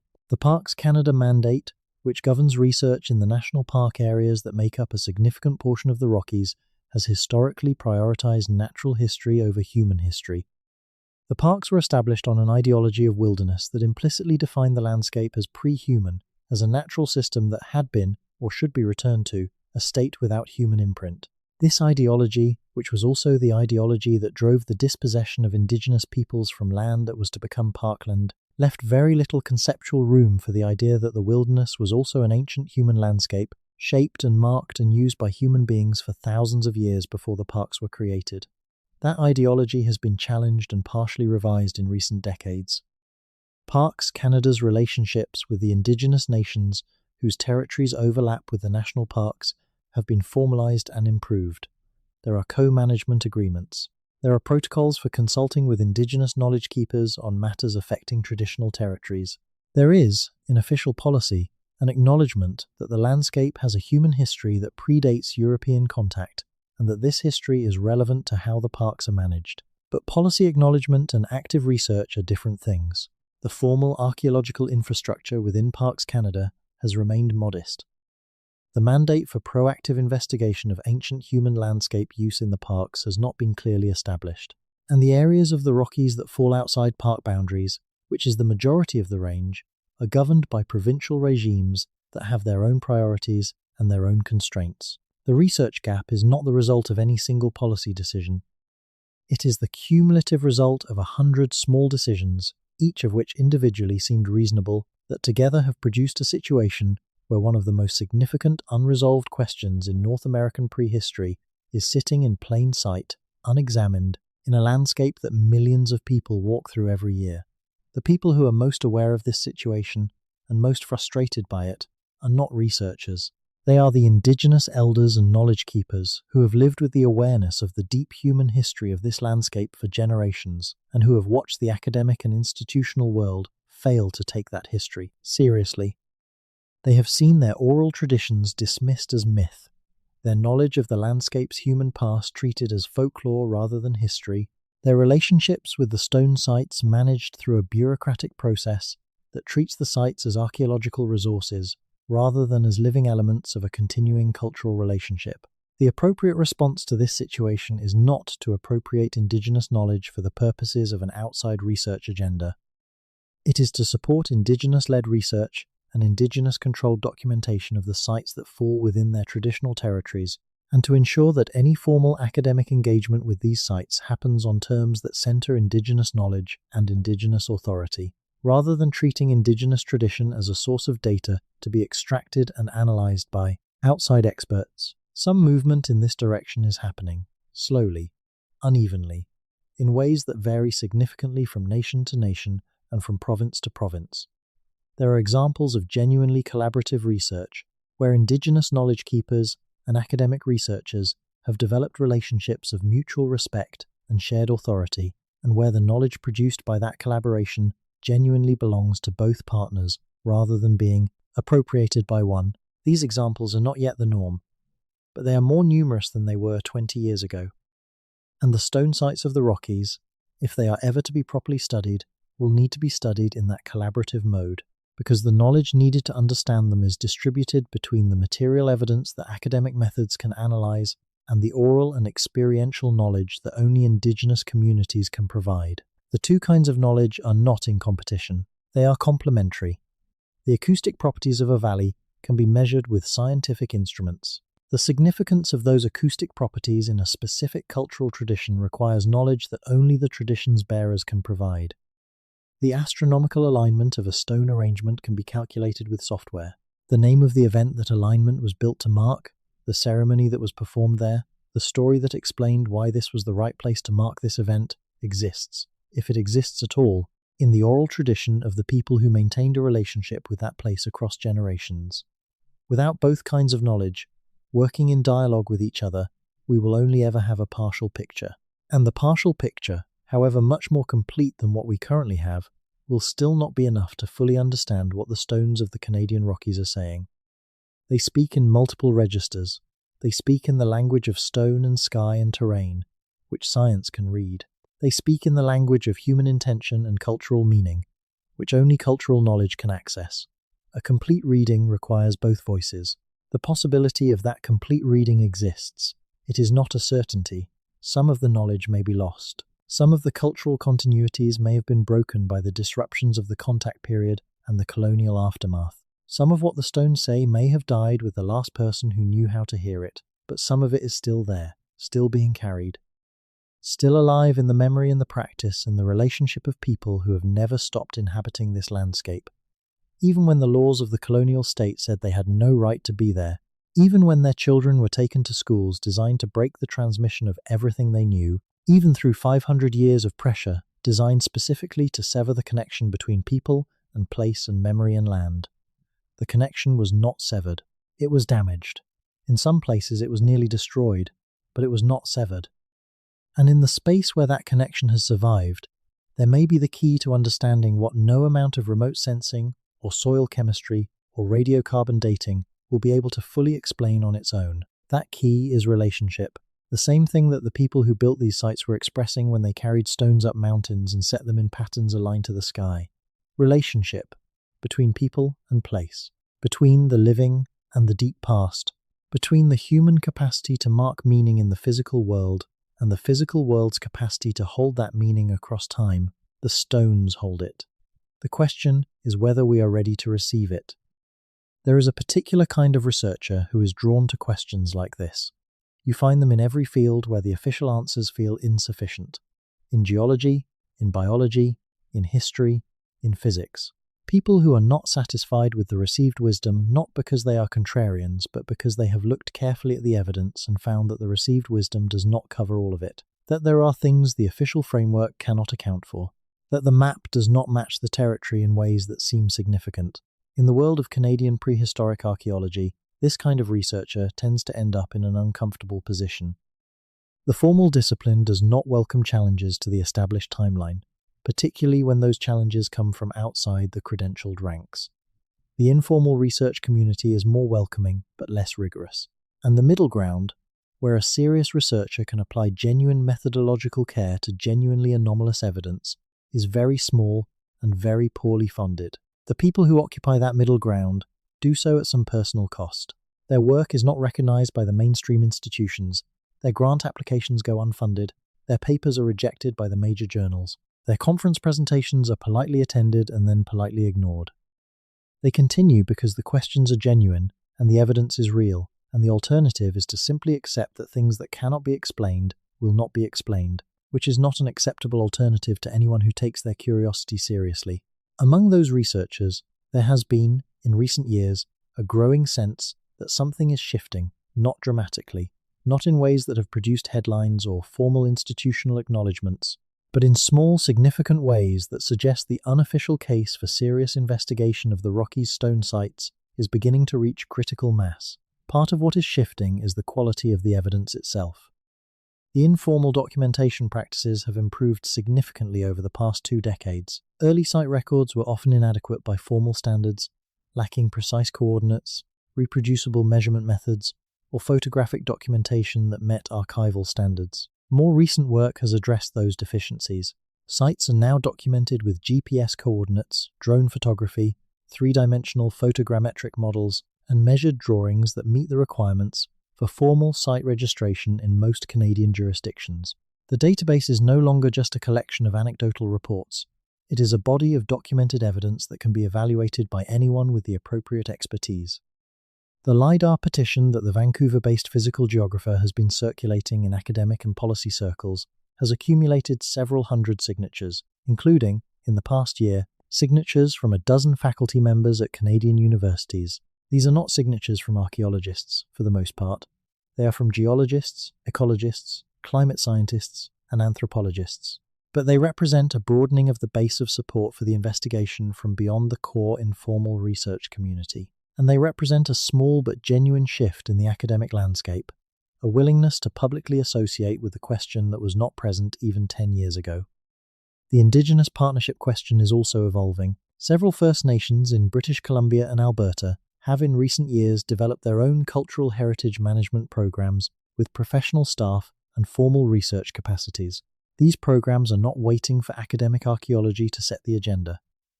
They are setting their own agendas, based on their own cultural priorities and their own relationships with the sites in their territories.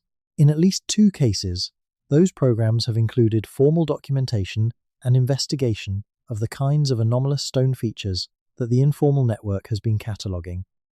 The results of those investigations have not been widely published because the nations concerned have chosen to control the dissemination of information about their cultural heritage in ways that make sense for their communities rather than for academic publishing conventions.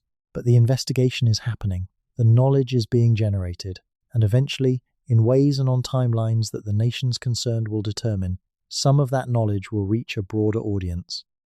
The combination of improving documentation quality, growing academic support for formal investigation, and Indigenous-led research programs may be enough, over the next decade or two, to shift the question of the Rockies stone sites from the margins of unofficial inquiry to the center of a formal research program. That shift will not happen quickly. It will not happen without significant advocacy and persistence from the people who have been working on this for years with inadequate recognition. But it may happen. The evidence is too abundant and too consistent to remain permanently ignored. When it does happen, when the formal investigation finally begins, and the LiDAR data is collected, and the sites are formally registered, and the collaborative research protocols are established, and the radiocarbon dates start coming back, and the genetic samples from associated contexts are sequenced, and the comparative, stylistic analysis of the cliff face marks is done by experts who know the relevant traditions across the Pacific world, what we learn may or may not be what any of the informal researchers have hypothesized. The answer to a genuine mystery is rarely exactly what the people asking the question imagined. It is usually stranger than that, usually more complicated, usually more interesting, usually requiring a more fundamental revision of the received framework than even the most ambitious challenger of that framework had anticipated. That is what tends to happen when the evidence has been accumulating for a long time and the questions have been building up behind a dam of institutional resistance. When the dam breaks, the flood of realization tends to be larger than expected. The revisionism required tends to be more thorough. The story that needs to be rewritten tends to turn out to have needed rewriting in ways that go beyond the specific question that broke the dam open. The specific question that might break this particular dam open is the question of the Rockies' stone sites. But the broader story that needs rewriting is the story of the first Americans. Of who they were and when they came, and how many waves of settlement there were, and what connections those early populations had to the broader world of the Upper Paleolithic, and what happened to the complexity and the diversity of those founding populations as the millennia passed, and the landscape changed and new people arrived, and existing people moved, and the gene pools mixed, and the cultures transformed into the rich and various traditions that Europeans encountered at contact, and that their descendants are still carrying today. That is the real story. That is the story that the stones in the Canadian Rockies are one chapter of. And that chapter, like all the others, is waiting to be read. The nights in the high Rockies are very dark and very clear. At sufficient elevation, away from any light pollution, the stars are not the pale suggestion of stars that most of us see from our homes in our lit and busy world. They are the actual stars, in their actual number and their actual brightness, the sky that human beings everywhere on Earth looked up at for all of human history before the last century and a half of artificial light. It is a sky that commands attention, that produces, in almost every person who sees it for the first time from a truly dark location, something close to awe. The sensation that the universe is much larger than everyday life allows you to remember that the human project, however impressive it seems from inside it, is tiny relative to what surrounds it. The people who made the stone sites of the Canadian Rockies knew that sky. They knew it better than almost anyone alive today knows it. They knew which stars rose where and when. They knew the movements of the planets. They knew the cycles of the moon and the rhythms of the solstices and equinoxes, because those things were not abstract astronomical knowledge for them. Those things were the structure of the year, the calendar that organized planting and hunting and ceremony and migration. The map that told you where you were in time the same way that the mountains told you where you were in space. To align a stone to the summer solstice, sunrise is to do something that requires watching. It requires standing in a place at dawn on the summer solstice, or close to it, and noting where the sun appears on the horizon, and then adjusting your stone arrangement so that it marks that direction. It requires coming back the next year to confirm. It requires a relationship with that place that extends across multiple seasons. It requires continuity, a community that returns, a tradition that persists, a place that is known and cared for. The solstice alignment above the Columbia icefield was not an accident. It was the result of observation and intention and return. And the fact that it is there, that it was made, that someone spent the effort and the time to align those stones to the summer sky, tells us something about the people who made it that no amount of genetic sequencing or radiocarbon dating will stone capture. It tells us that they paid attention, that they found the sky worth attending to, that they lived in a relationship with the cosmos that we would recognize, even across whatever gulf of time and culture separates us from them, as a form of meaning-making, as a way of being human in the world. We do not know their names, we do not know their language. We do not know what they called the mountain above the icefield, or what stories they told about the solstice sun, or what they did when they gathered at those stones in that high place at that particular moment of the year. We do not know any of the specific content of their relationship with the sky and the landscape. What we know is the form, the orientation, the care, the endurance. What we know is that they were there, and they looked up, and they found it worth marking. That knowledge is enough, for now, to keep asking the question, to keep looking, to keep pushing for the research that would fill in the details. The form is the beginning. The specific content is what we are still looking for, in the stones and the DNA, and the oral traditions, and the careful work of people who have decided that the question is worth their professional and personal commitment, even in the absence of institutional support. The form says, we were human here.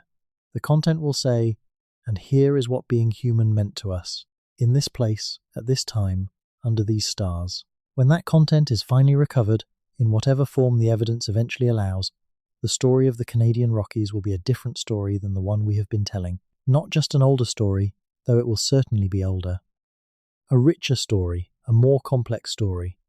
A story that includes more people and more time and more knowledge and more intention than the standard narrative has ever been prepared to acknowledge. That story is worth waiting for.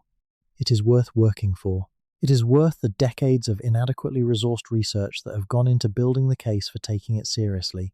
And it is already, in the form of the stones themselves and the questions they raise, and the persistence of the people asking those questions, one of the most quietly remarkable stories unfolding in North America right now. Not with fanfare, not with funding, but with patience. And with the slowly accumulating weight of evidence that has no place to go except toward the truth. The truth about who was in the Canadian Rockies, and when, and what they built and marked and aligned and left behind, is coming. Slowly. In the way that all genuine historical recoveries come. But it is coming, and when it arrives, the mountains will look different. They will look like what they have always been, but that we have not yet been prepared to see. The oldest inhabited landscape on the continent, a place of human depth and human intention and human memory going back further than our current frameworks have allowed us to imagine. Until that day, the stones wait. As they have always waited, patient, heavy, precisely placed, aligned to a sky that keeps moving above them, speaking a language that we are only beginning, very slowly, to learn how to hear. Let that thought carry you into whatever comes next, into sleep, or into the quiet after sleep, or into the slow return of morning. The mountains are still there, the stones are still in their positions, the questions are still open, and somewhere in the long arc of human curiosity, we are moving, together, toward the answers that the Rockies have been holding in trust for us, for as long as it takes, for as long as the stones stand. The Wilmore Wilderness Park is not a place most Canadians have heard of. It sits north of Jasper National Park in the Alberta Rockies, and it is one of the largest and most remote protected areas in the province. There are no roads into Wilmore, no visitor infrastructure to speak of. Access is by horse or on foot, and the travel times to reach the interior of the park from any trailhead are measured in days. It is, in the practical sense of the word, wilderness. Genuinely uninhabited, genuinely unmonitored, genuinely unknown in its specifics to almost anyone outside the communities of hunters and outfitters and backcountry travelers who use it. In 2015, a horse packer who had been traveling in the Wilmore backcountry for 3 decades came across something on a high plateau in the northern section of the park that he had never encountered before in all his years of working. That terrain. He had come up onto the plateau by a route he knew well, following an elk migration trail that he had tracked over many seasons. The plateau was one he had crossed before, and the stones he found on it were not in any of his memories of previous crossings. They could have been there all along, and he simply had not crossed the specific section of the plateau where they stood. The plateau is large, and his route varied from year to year depending on conditions, but his sense of it was that they were visible enough and distinctive enough that he would have noticed them before if he had been in that part of the plateau. His working hypothesis was that they had been exposed by recent erosion of the soil that had covered them. The plateau showed signs of active erosion at its edges, where the meltwater from a small ice field above was cutting new channels every season. What he had found was a grouping of 7 standing stones. The largest was perhaps 1.5 meters tall. The smallest was perhaps 0.5 meters. They were arranged, as best he could determine given that he had no measuring equipment with him, in a rough curve that faced generally southward. The stones were of a type he did not recognize from the immediate area, which was predominantly limestone country, but these were what looked to him like quartzite, white and clean-looking, showing none of the surface weathering that limestone develops over time in this environment. He photographed them with the basic camera on his satellite communication device, wrote a GPS coordinate into his paper field journal, and continued his trip. He told the story to his regular clients that season and the following season, and eventually it reached someone who knew someone who was connected to the informal research network. The network sent 2 researchers to the Wilmore backcountry the following summer, a journey that required 5 days on horseback from the nearest access point. They found the stones where the horsepackers' coordinates placed them. They spent 3 days at the site, documenting it as thoroughly as their equipment allowed. They took photogrammetric measurements. They collected surface samples from the stones and from the soil immediately beneath them. They noted the orientation of the curve and calculated its bearing. They identified a prominent notch in the ridge to the south that the curve seemed to face, and they calculated that on a clear day at the winter solstice, an observer standing at the center of the curve would see the sun set directly into that notch, winter solstice sunset, into a notch on the southern ridge. from a high plateau in a wilderness area that almost no one visits, marked by 7 quartzite standing stones that are not native to the immediate geological environment and that must therefore have been carried to the plateau from somewhere else. The nearest quartzite outcrop to the Wilmore Plateau, based on the geological mapping available to the researchers, was approximately 20 kilometers to the northeast, at a significantly lower elevation. Carrying quartzite blocks of the size present at the site from that location to the plateau would represent a significant logistical undertaking, not impossible. Human beings have moved large stones for long distances in many cultural contexts across the world, but not casual, not accidental, intentional, planned, and motivated by something that made the effort worthwhile.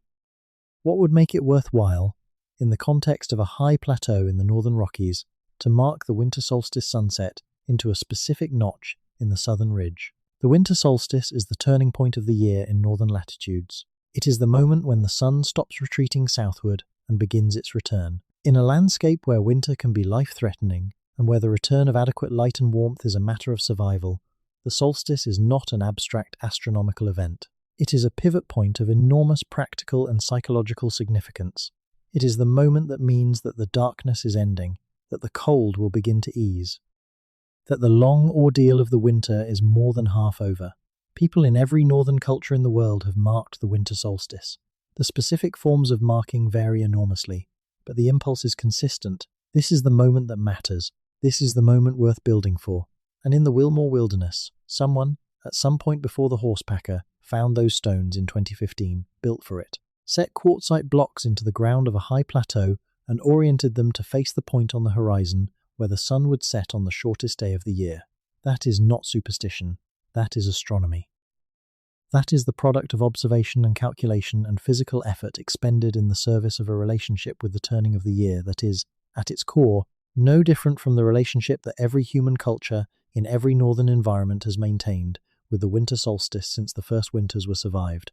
The researchers who documented the Wilmore site submitted their findings to the Alberta Historic Resources Database, which catalogues archaeological and heritage sites in the province. They received an acknowledgement of receipt and no further response.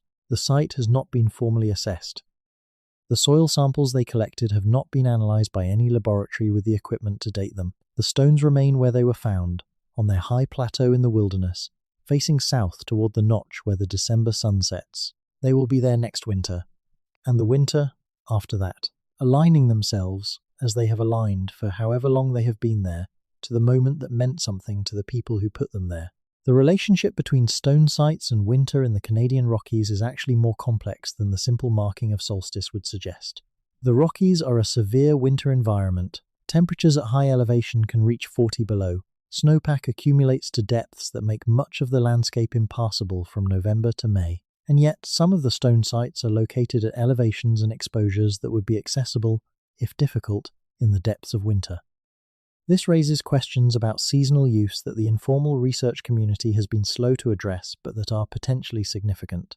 If some of the sites were used in winter, then the people who used them were either resident in the mountains year-round, which is possible in protected valley locations, or they were making deliberate winter journeys to reach sites that had special significance at that time of year. Winter journeys in the Rockies, before snowshoes and toboggans and other technologies of winter travel had been developed, would have been extremely demanding. Making such a journey for no reason of survival would be unusual. Making it because a specific site had specific significance at a specific moment in the winter calendar would be entirely consistent with what we know about ceremonial behavior in northern cultures across the world. The Cree and Ojibwe peoples of the boreal forest to the east of the Rockies are known to have maintained ceremonial sites that required winter journeys to reach at specific times of year. The Dene nations of the Northwest Territories have traditions of winter gathering at particular locations that have been maintained across many generations. The idea of a winter journey to a mountain site to mark a solstice or a new year or some other moment of calendrical significance is not foreign to the cultural traditions of the region. It is entirely consistent with patterns documented elsewhere.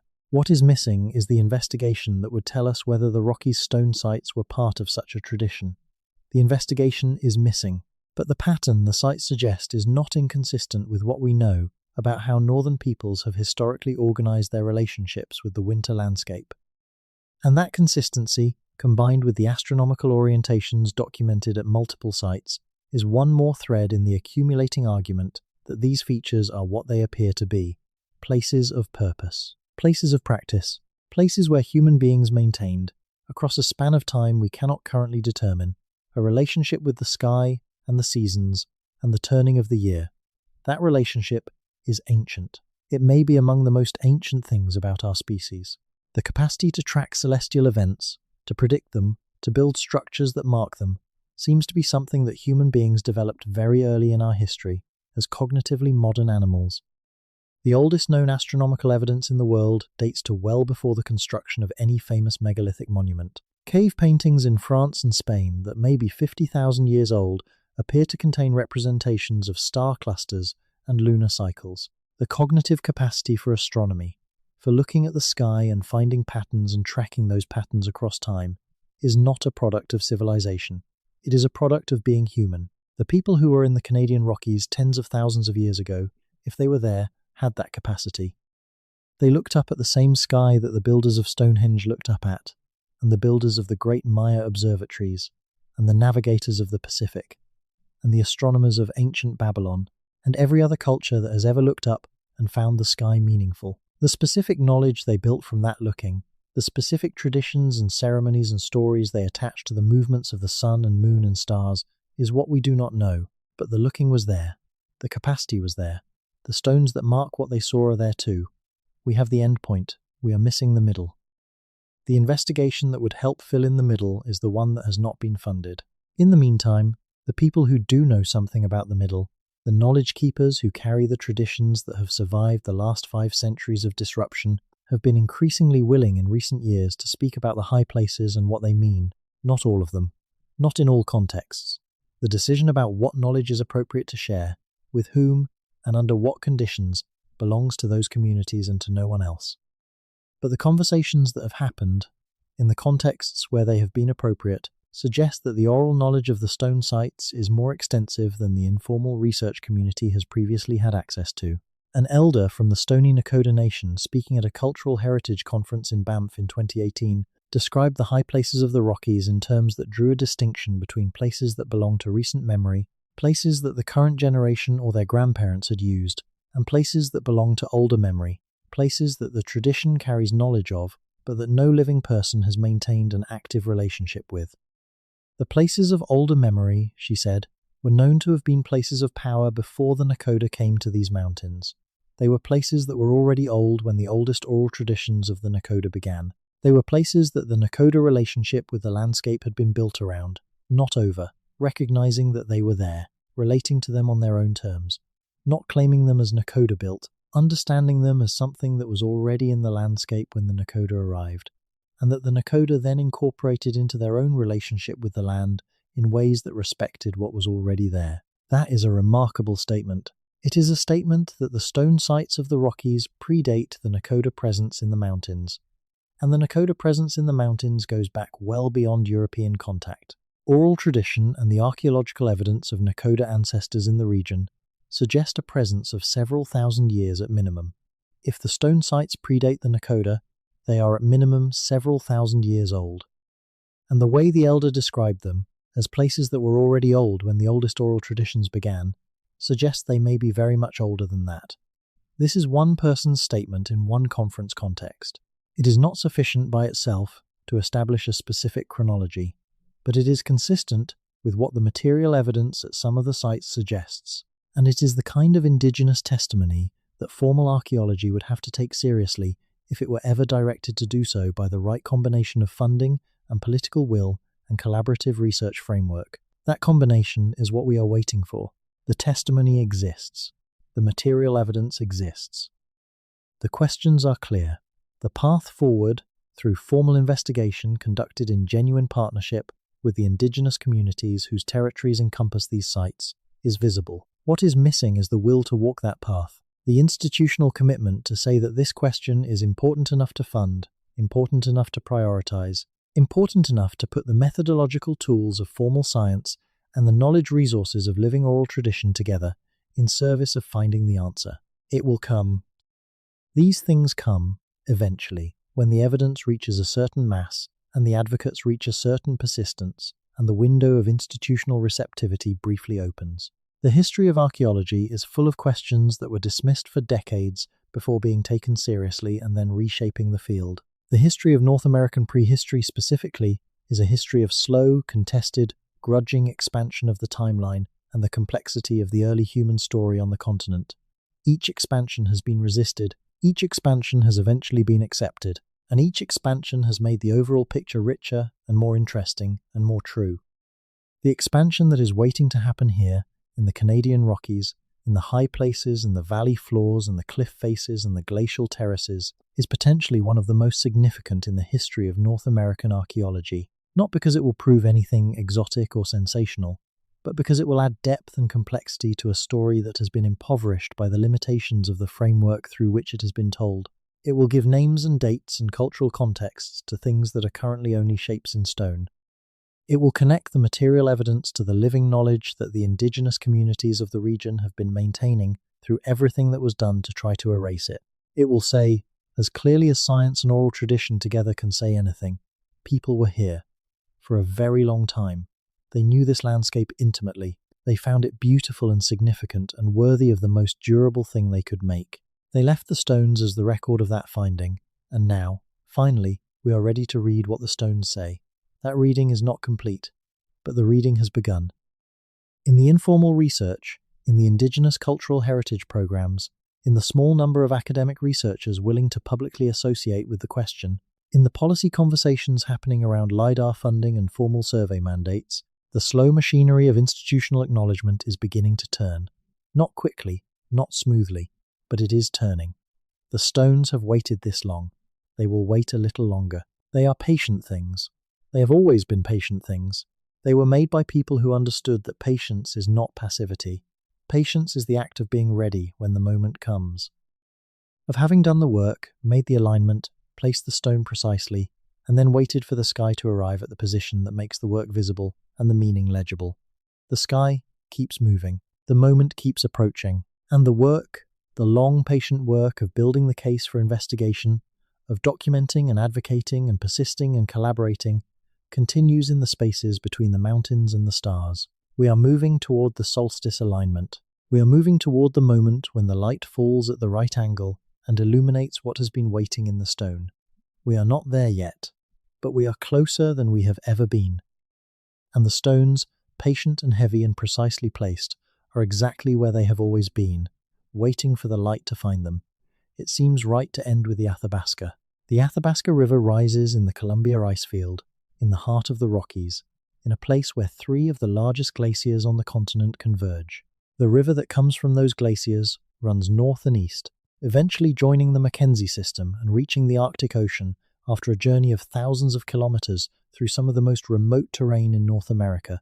It is one of the great rivers of the continent. Its headwaters are in the shadow of the highest peaks of the Canadian Rockies. And along its upper reaches, in the valley that carries it down from the icefield to the plains, there are things that do not fit the standard story. Not dramatic things. Not things that would stop you in your tracks if you were driving the Icefields Parkway on a tourist schedule. They would require you to stop and look and know what to look for. They would require the patience and the attention and the accumulated knowledge that comes from spending serious time with a question. But they are there. Stone features on the valley terraces, patterns on exposed rock faces, arrangements that align to astronomical events. Evidence that this valley, which now carries tourist buses and RVs along one of the world's most famous scenic drives, has been a place of human significance for much longer than anyone walking the Icefields Parkway has been invited to consider. The Icefields Parkway opened in 1940. Before that, the road was a rough track used by the fur trade. Before that, the valley was a passage used by the Indigenous peoples who crossed the mountains through this corridor for thousands of years. Before that, the valley was there, and the river was there, and the sky was there, and whatever people were in the mountains at whatever earlier time was present in this landscape were there too. Using the valley, marking it, leaving the traces that are still there, still present, still waiting on their terraces above the river for someone to come and ask them what they mean. The river knows. The river has been running through this valley since the ice retreated, and it has seen everything. It cannot tell us what it has seen, because rivers do not carry that kind of record. They carry sediment and dissolved minerals, and the traces of everything the watershed has shed into them. They carry the meltwater of glaciers that have been building and retreating in cycles that span thousands of years. They carry the future to the ocean and leave the past on the valley floor. But the valley floor holds what the river has left behind. And among the things the valley floor holds, on its terraces above the current flood level, in the places where the stones are, is the record of something we have not yet found, the institutional will to read. That record is there. It is available. It is patient. It is real. And tonight, in the mountains, in the long dark above the tree line, under a sky that has not changed in any way that matters, since the first human being looked up at it from this particular piece of earth, the stones are in their positions. The alignments are still true. The marks on the cliff faces are still legible to anyone who knows how to look. The questions are still open. The night is long in the mountains. The silence is deep.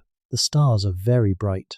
And somewhere in the distance, just audible if you are quiet enough to hear it, is the sound of the river, running through the valley, moving through time, carrying everything forward.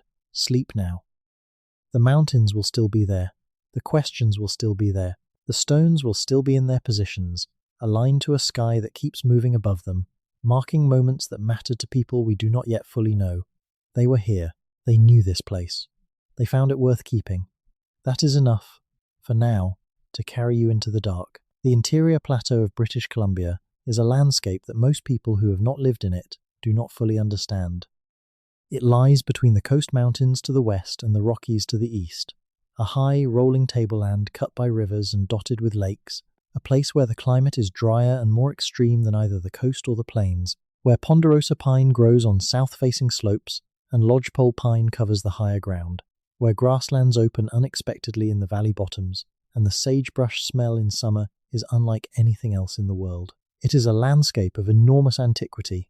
The geology is complex and layered, a record of volcanic events and glacial advances and river erosion that reaches back hundreds of millions of years. And in this ancient landscape, the human presence goes back as far as anywhere in Canada. The Secwepemc people, who call the interior plateau their homeland, have oral traditions that describe a continuous relationship with this land, extending back to a time before the current age of the world. Not metaphorically before, literally before, in the sense that the traditions describe a different landscape, a different climate, different relationships between the land and its inhabitants that belong to an era prior to the one we are currently in. The traditions speak of upheavals, of great waters, of transformations in the land itself.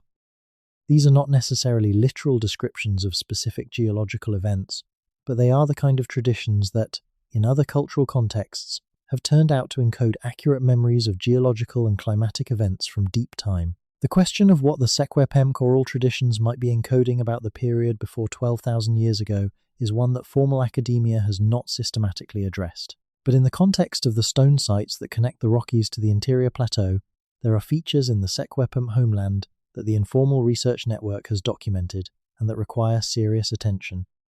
The Thompson River Valley, which cuts through the heart of the interior plateau, has a series of terraces along its walls that were formed during the period when the valley was occupied by glacial lakes following the retreat of the Cordilleran ice sheet.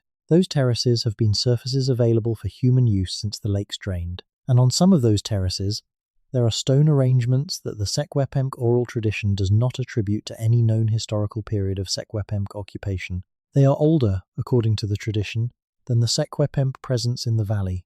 They were already there.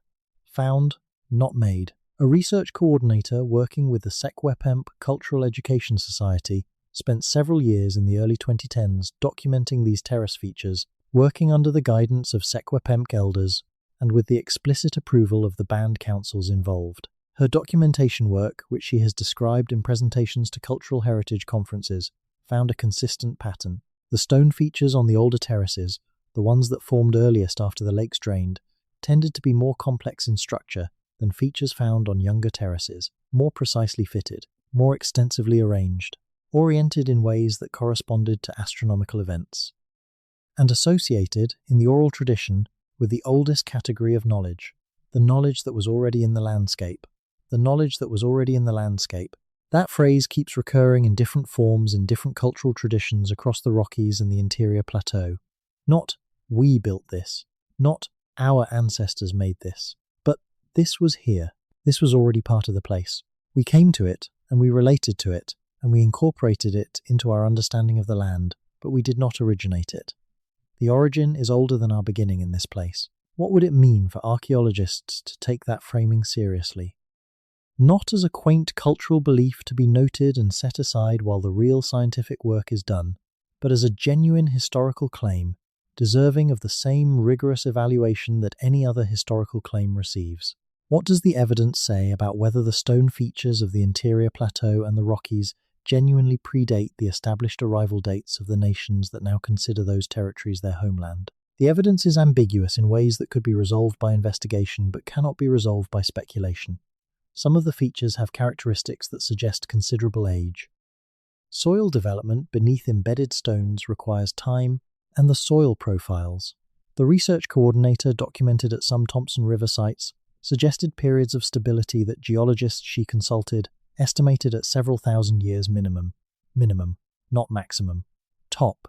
The minimum age of the features, based on the soil development, placed them in a range that was older than the conventional earliest occupation dates for the interior plateau, but minimum ages are not definitive dates, and soil development rates are variable. The evidence was suggestive. It was not conclusive. It needed the kind of rigorous dating work that formal archaeology can provide. It needed optically stimulated luminescence dating of the soil deposits or radiocarbon dating of any organic material found in association with the features or uranium series dating of any carbonate crusts on the stone surfaces. None of that dating work has been done. The features remain undated. The question of whether they predate the conventional earliest occupation of the interior plateau remains open, and the oral traditions that associate them with a time before the current occupation of the land cannot be confirmed or disconfirmed without the dating work that would put numbers to the question. The dating work would not be expensive relative to the value of what it might reveal. Optically stimulated luminescence dating of a handful of sediment samples from key sites might cost $20,000 to $30,000. Radiocarbon dating of associated organic material, if recoverable, would be less. The total analytical cost of a focused dating program at a small number of high-priority interior plateau sites might be in the range of $50,000 to $100,000. That is not a large number by the standards of research funding. It is a large number for an informal research program operating on volunteer time and personal resources. But it is not a large number for a university-based research program or a federal heritage initiative. The funding has not been sought, or has been sought and denied, because the institutional framework for evaluating such a proposal does not exist in a form that would give it a fair hearing. A proposal to date stone features on the basis that oral tradition associates them with a preoccupation period would be unlikely to survive the peer review process of any major funding agency, because the peer reviewers would be drawn from a discipline that has not yet reached the point of taking that kind of evidence seriously as the basis for a formal research program. The evidence would need to be strong enough, and the advocacy loud enough, and the political context supportive enough for the question to receive the institutional endorsement it requires before the funding would be available. We are not there yet, but we are closer than we were 10 years ago, and the work of the informal researchers and the oral tradition preservation work of the Indigenous cultural organizations and the small number of collaborative projects that have built genuine bridges between those two communities of knowledge is what is making the gap close. Slowly, but close. The rocks of the Rockies and the interior plateau are some of the most ancient in Canada. Some of the exposed bedrock in the mountains has been sitting at the surface for more than 500 million years. When you stand on that rock, you are standing on something that was formed before there were any animals on land, anywhere on Earth. The granite of the Precambrian shield that underlies parts of the interior BC ranges saw the first fish and the first forests and the first insects and the first dinosaurs and their extinction and the rise of the mammals and the spread of the primates and the emergence of our species and the entire history of modern human civilization. All of that happened above the rock. The rock was there before all of it. There is a humility that comes from spending time in landscapes of that antiquity, a recognition that the human timescale, which feels so enormous from inside it, is actually very short relative to the timescale of the Earth. Even the deep human past that we are trying to understand here, the 20 or 30 or 50,000 years that humans may have been present in the Rocky Mountain system, is a tiny fraction of the time the mountains themselves have existed. The mountains predate us enormously. They will outlast us enormously. We are a recent and brief phenomenon in their history. And yet, in the scale of that enormous geological time, what we do here matters. What we understand about each other, across the generations and the cultures and the millennia, matters. The stones that human beings placed on the terraces above the Athabasca and the Thompson and the Columbia matter. Not because they are geological phenomena, but because they are human phenomena. Because they represent someone's intention, someone's understanding, someone's relationship with the sky and the land and the turning of the year. That is what makes the mystery of the Canadian Rockies something more than a scientific puzzle. It is a human puzzle. A puzzle about who we are and where we come from, and how long we have been here, and what we have understood about this place and this sky and this turning, for as long as there have been human beings to do the understanding. The puzzle is not solved, but it is being worked on, in the mountains and in the archives and in the oral traditions and in the DNA and in the accumulated documentation of decades of underfunded and under-recognized inquiry. The pieces are coming together, slowly, in the way that pieces always come together when the question is genuine and the people asking it do not stop asking. The mountains know the answer. They have always known it. In the geological record and in the ecological patterns, and in the stone features arranged on their slopes and terraces and high passes, the mountains carry the record of everything that has happened in and on and around them for an enormously long time. We are only beginning to learn to read that record in the ways that would let us recover what we want to know about the specifically human part of it. The reading will continue, the stones will wait, the sky will keep turning above them, and eventually, in the way that things eventually come to light, when the curiosity behind them is genuine and the patience behind them is real, the answer will emerge. Not tonight. But tonight, you know the question. You know the shape of the mystery. You know that there is something in the Canadian Rockies that does not fit the story we have been told, and that the story we have been told is therefore incomplete, and that the complete story is out there, preserved in stone and tradition and genetic inheritance, waiting to be read. That is enough to carry with you, into sleep, into the quiet hours, into whatever the dark brings next. The mountains are patient, the stones are patient, the questions are patient, and so, tonight, can you be? There is a moment in early spring in the mountain valleys when the snow is still deep in the shadow of the trees, but the south-facing slopes have begun to bare themselves to the returning sun. The meltwater runs in thin channels across the exposed rock. The first insects appear. The ravens, who have been moving through the mountains all winter on their own mysterious schedule, become more vocal. And in the high places, where the stone features sit above the tree line, the snowpack begins to pull back from the rocks, revealing them inch by inch to the spring air. If you are standing at one of those sites in early spring, watching the snow pull back from a stone arrangement that you had not seen since the previous autumn, you would have an experience that is probably not entirely different from what the people who made those arrangements experienced every spring. The return of the stones from under the snow, the confirmation that they were still there, the sense that the place had kept its character through the winter, had maintained its relationship with the sky and the landscape through the long, dark months, and was now available again for whatever purposes it served in the warmer season. That confirmation matters. That sense of continuity matters. It is part of what stone provides that organic materials cannot. Wood rots, bone decomposes, leather and sinew and the preserved remains of living things eventually return to the soil. But stone, if placed above the frost heave level and not subjected to catastrophic mechanical forces, persists. It is there when you return. It confirms that the place is still the place, that the relationship encoded in the arrangement is still available, that the sky above and the land below and the human intention between them have maintained their alignment through whatever time has passed. The people who built the stone features of the Canadian Rockies built them to last. They built them to be found. Whether that finding was intended for the next generation or the next ceremony, or the travellers who would come after them, or simply for themselves when they returned to the high places in the spring, they built in the expectation of continuity, in the expectation that the stones would be there when needed. The stones are still there. We are not the intended audience, in any specific sense. We come from outside the cultural context that gave those stones their meaning. We cannot simply walk up to a stone arrangement and receive the knowledge it was built to transmit, because that knowledge was not designed for us. It was designed for people who carried the other half of the communication within themselves, people who knew what they were looking for and what it meant when they found it. But we can recognize that it was meant to be found. We can recognize the intention behind it. We can understand, even without the specific cultural content, that something deliberate was done here, that someone cared enough about this place and this sky and this moment to carry stones up a mountain and set them precisely and align them to the sun or the stars and leave them there for whatever future was coming. That recognition is not nothing. That recognition is, in a way, the beginning of the respect that the sites deserve and have not always received. The respect that says, this was made by people, this was made with care and purpose. This belongs to a tradition of human meaning-making that deserves to be understood rather than ignored, preserved rather than eroded, investigated rather than dismissed.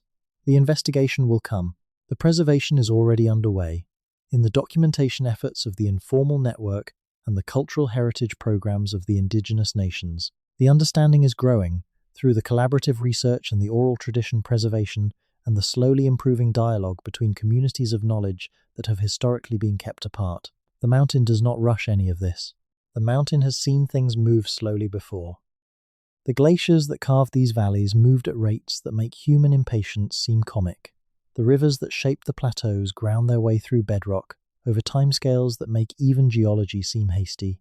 The rock itself, the ancient Precambrian shield and the younger mountain limestone, and the volcanic intrusions that dot the landscape, formed over periods so vast that the entire human story, from the emergence of our species to whatever comes next, would be a barely measurable interval on the geological timeline. In that context, a few decades of inadequate archaeological attention is not a tragedy on a geological scale. It is just a brief moment of not looking at something that deserves to be looked at. The looking is beginning. The attention is turning, slowly, toward the right questions. The stones have waited longer than this before. They will wait however long is needed. And when the looking finally arrives in earnest, when the resources and the will and the collaborative frameworks are all in place and the formal investigation begins, the stones will be ready. They are always ready. That is one of the things about stone. It does not need to prepare for your arrival. It does not need to have a good day or find the right context or remember what it was that it wanted to say to you. It is simply there. Precise and patient and exactly where it was placed, saying what it has always been saying. Listen, look, ask the right question. The answer is in the stone. It has always been in the stone. The last thing worth saying, before the night takes everything into its own keeping, is about memory. Not institutional memory. Not academic memory. Human memory. The kind that lives in the body and the blood and the telling of stories in the firelight and the walking of the same ground that was walked before by people who carried their own memories of people who walked before them. That kind of memory is how the human story has been preserved for most of the time it has been a story. Writing is recent. Archives are recent. The kind of institutional memory that universities and governments and archaeological databases maintain is very recent in the context of the full span of time we are talking about. For most of the existence of Homo sapiens, the memory of what happened and who was there and what it meant was carried in human minds and human voices and human practices, transmitted from person to person in the way that traditions are transmitted.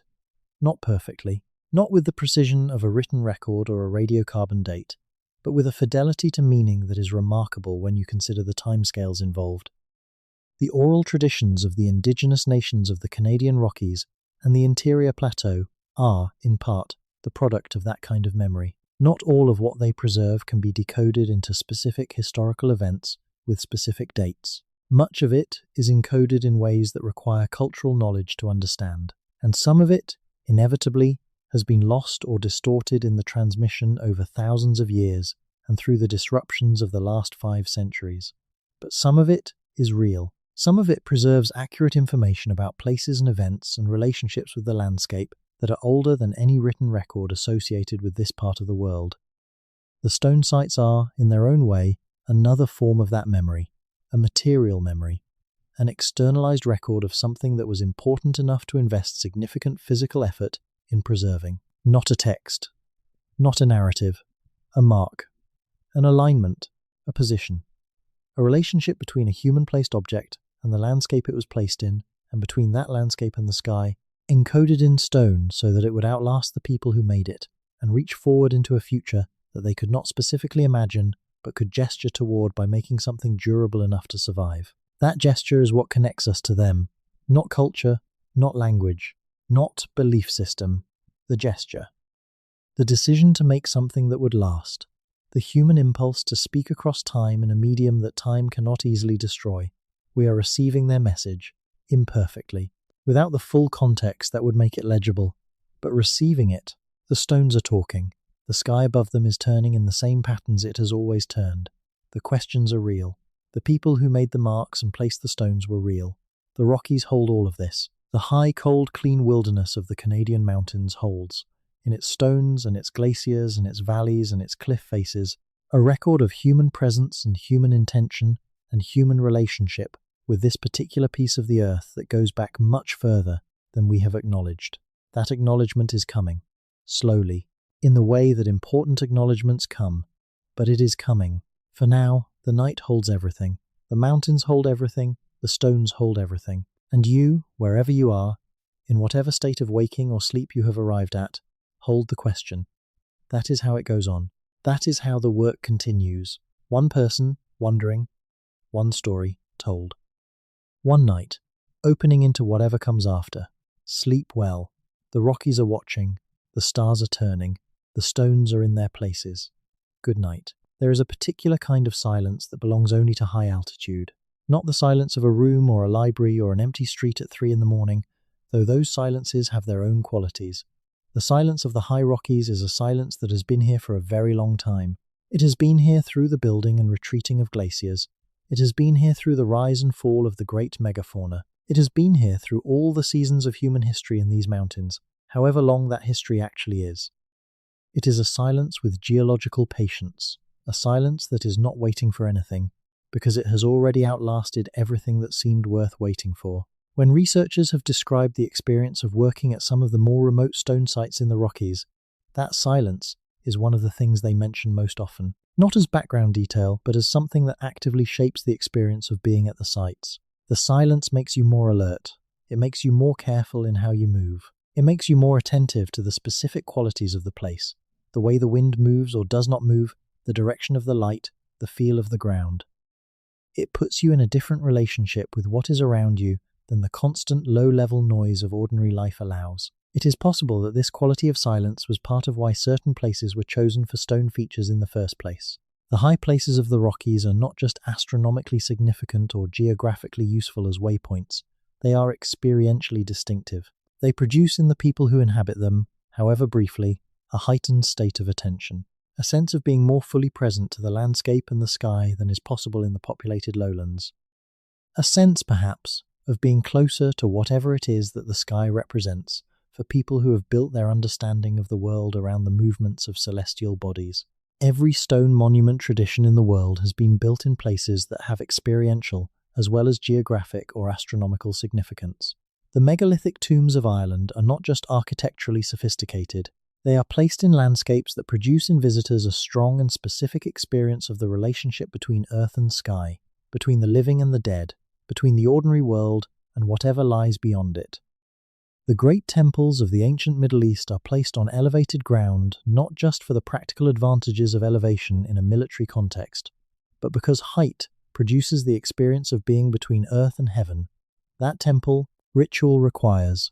The Vision Quest sites of the Plains Nations are placed on high exposed ground, not just for the wide views they provide, but for the direct and unmediated encounter with the sky and the wind and the extremity of weather that the practice demands.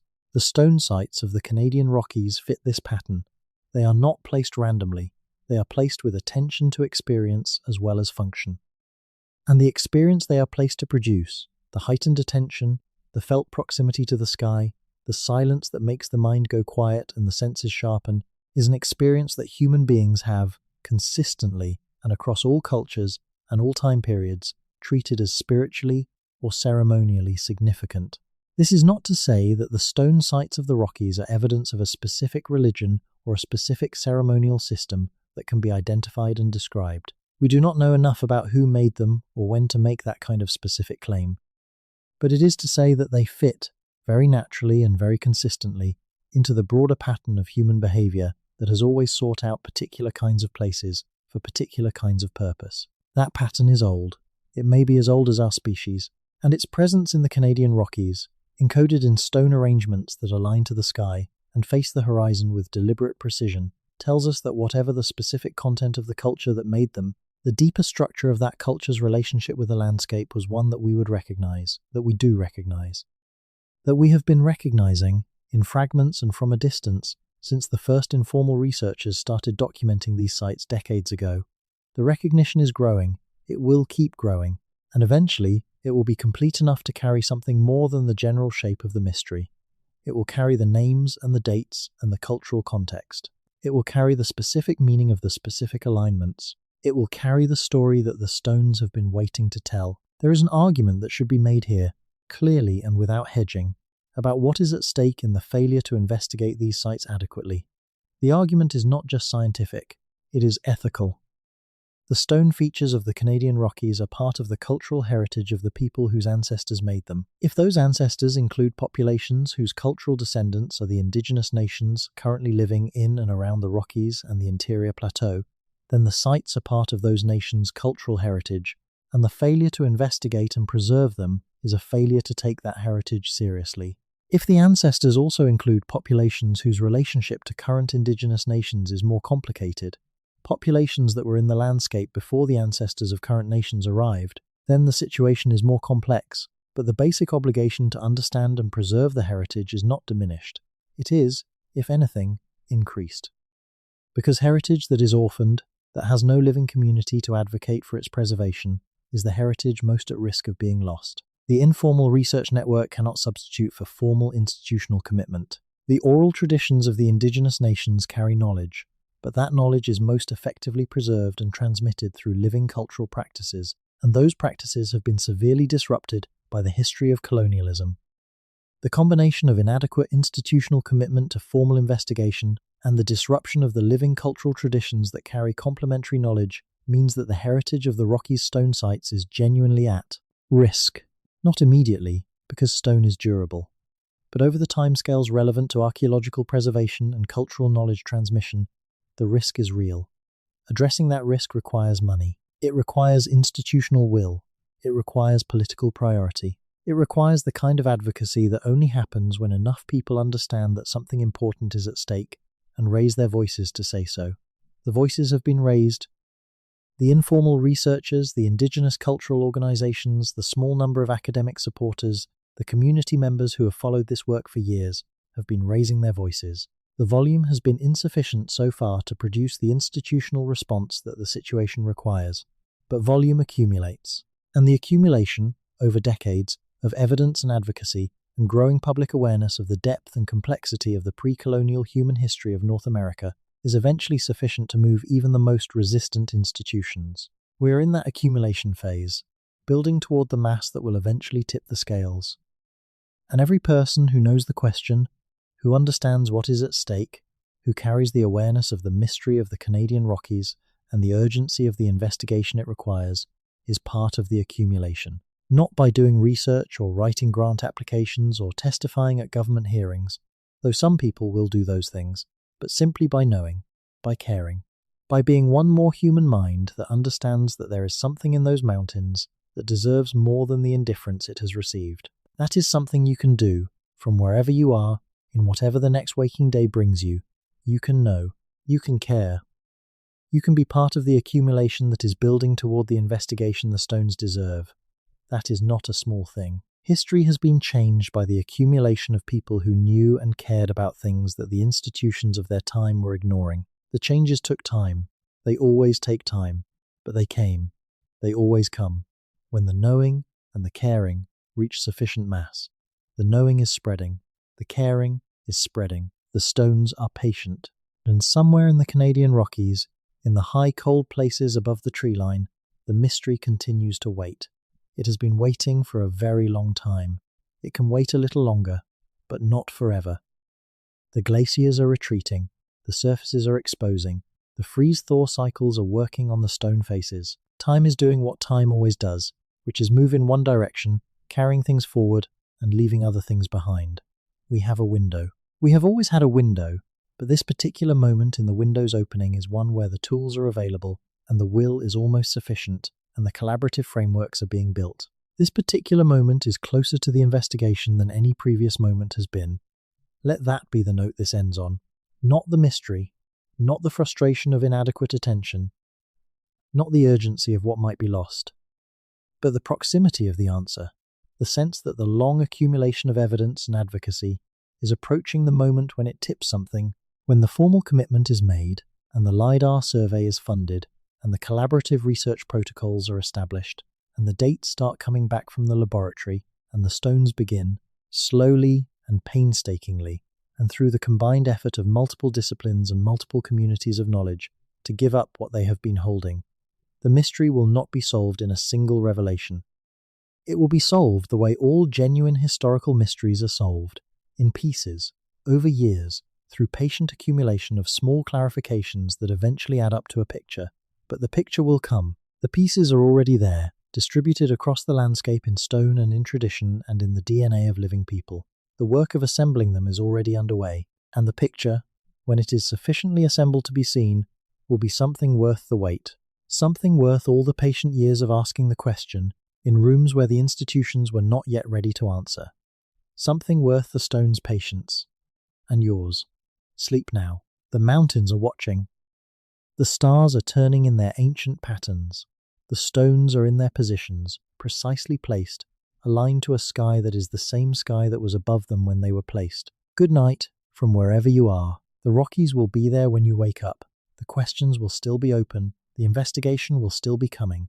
All of it will still be there, patient as stone, waiting for the light. There is one more thing, one more thread to pull before the night closes entirely around this story. It has to do with what happens when a mystery like this one begins to move from the margins to the center. From the informal networks and the self-published summaries and the conference presentations that the mainstream does not attend, toward the journals and the universities and the government programs and the national conversations that shape what a society decides is worth knowing. That movement, when it happens, is not smooth. It is not a simple expansion of awareness from a small circle to a larger one. It is contested. The people and institutions that have defined the official story of North American prehistory have professional and intellectual stakes in that story. Revisions to the story are not just scientific corrections. They are also, inevitably, challenges to authority and expertise, and the whole system of credentialing and peer review and institutional affiliation through which science maintains its ability to distinguish legitimate knowledge from speculation. That system serves important purposes. It is not without value.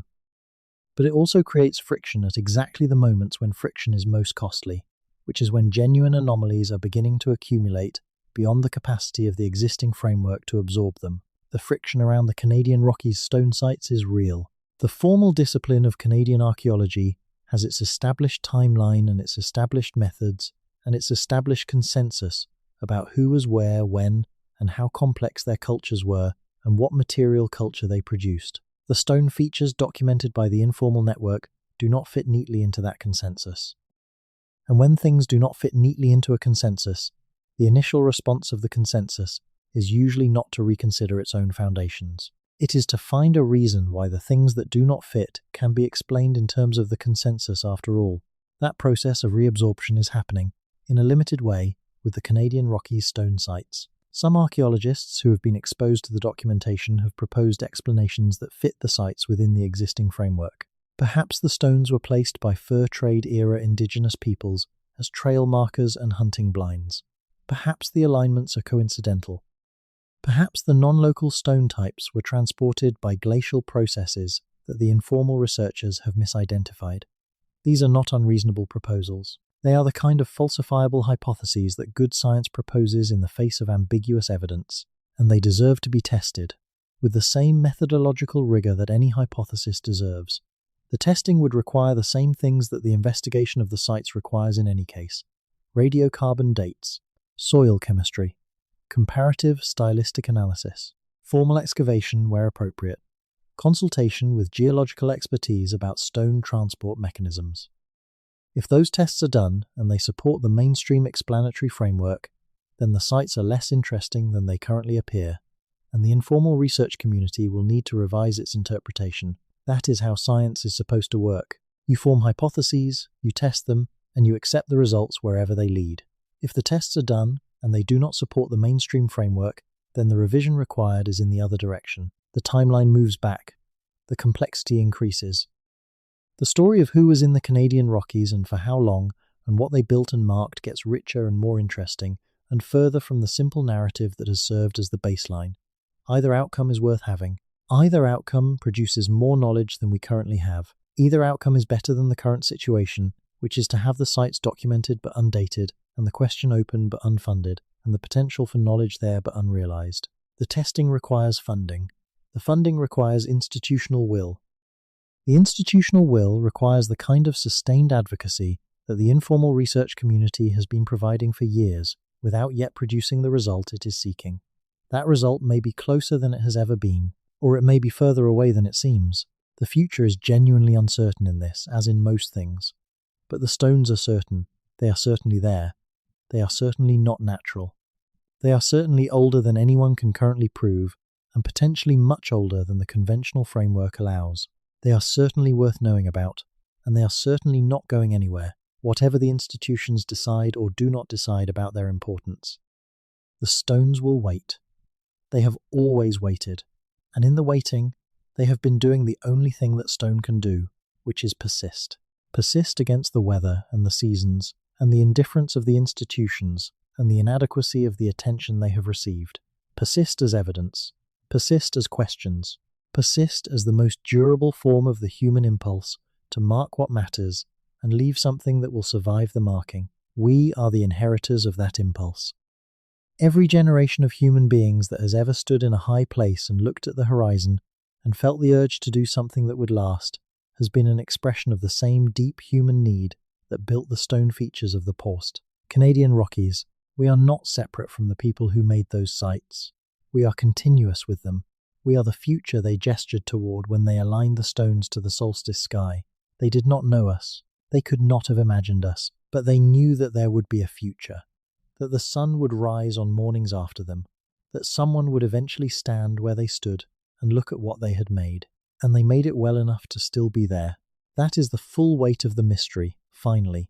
Not just the scientific question of who and when and how, but the human question of what it means to be addressed across time by people who could not know who you were but who trusted that you would be there, who trusted the future enough to spend their effort on something that would reach it. They trusted you. Specifically you, in whatever the present moment you are living is, in whatever the circumstances of your life, in whatever the particular shape of your curiosity about the world. They trusted that someone like you would eventually stand in the high places or read about them, or listen to someone describe them, and feel the thing that you feel when you understand that the stones are there and that someone placed them there on purpose. That thing you feel is the connection they were reaching toward. It is why they built in stone rather than wood or bone or any other material that would not last. They wanted to reach you. They wanted to say, we were here, we saw this. We found it beautiful and worth marking. We were human in this place, and we trusted that you would be human in it after us. You are. You are human in this place, even if your place is far from the mountains. Even if your experience of the Canadian Rockies is entirely vicarious, mediated through words and descriptions, and the imagination that those words call up. Even if the closest you will ever come to those high terraces and their stone arrangements is the picture you have formed in your mind of them, the connection is there. It is the connection that every human act of communication across time seeks. The reaching forward, the trust in the future, the placement of something that will last, because there is a future worth lasting for. Good night. Sleep in that trust. Sleep in the knowledge that someone, a very long time ago, in a very high place, looked up at the same sky you are under tonight and found it worth marking, and marked it. The mark is still there. The sky is still turning, and you are here. That is the whole of the mystery and the whole of its answer. At the same time, rest now. There is a researcher in Edmonton who keeps a map on the wall of his study. It is a topographic map of the Canadian Rockies and the interior plateau, printed large enough that individual mountain ranges are legible and individual river drainages can be traced from headwaters to confluence. On this map he has marked, in small coloured pins, every site in the informal network's database that he has personally visited or that has been visited by researchers whose documentation he considers methodologically credible. The red pins are sites with stone arrangements. The blue pins are sites with petroglyphs or pictographs that do not match any documented Indigenous rock art tradition in the surrounding area. The yellow pins are sites where non-local stone types have been identified in apparently deliberate arrangements. The green pins are sites where the oral tradition of the adjacent Indigenous nation associates the location with a knowledge or presence that predates that nation's own history in the area. There are a lot of pins, more red than any other color, because the stone arrangement sites are the most numerous and the most widely distributed. The blue pins are concentrated in certain bands that follow the major valleys, which makes sense if the cliff faces and rock outcrops in those valleys are what provided the surfaces for the marks. The yellow pins are scattered, appearing wherever the informal researchers have had the geological knowledge to identify stone types, which is not everywhere the sites are. And the green pins are perhaps the most significant, because they represent the intersection of the material evidence with the living oral tradition, the places where the two streams of knowledge converge. When he looks at that map, the Edmonton researcher sees a pattern that he has been trying to articulate for years in ways that the formal discipline would find sufficiently rigorous. The pattern is not random. The sites are not scattered across the landscape like the products of chance encounters between humans and stone.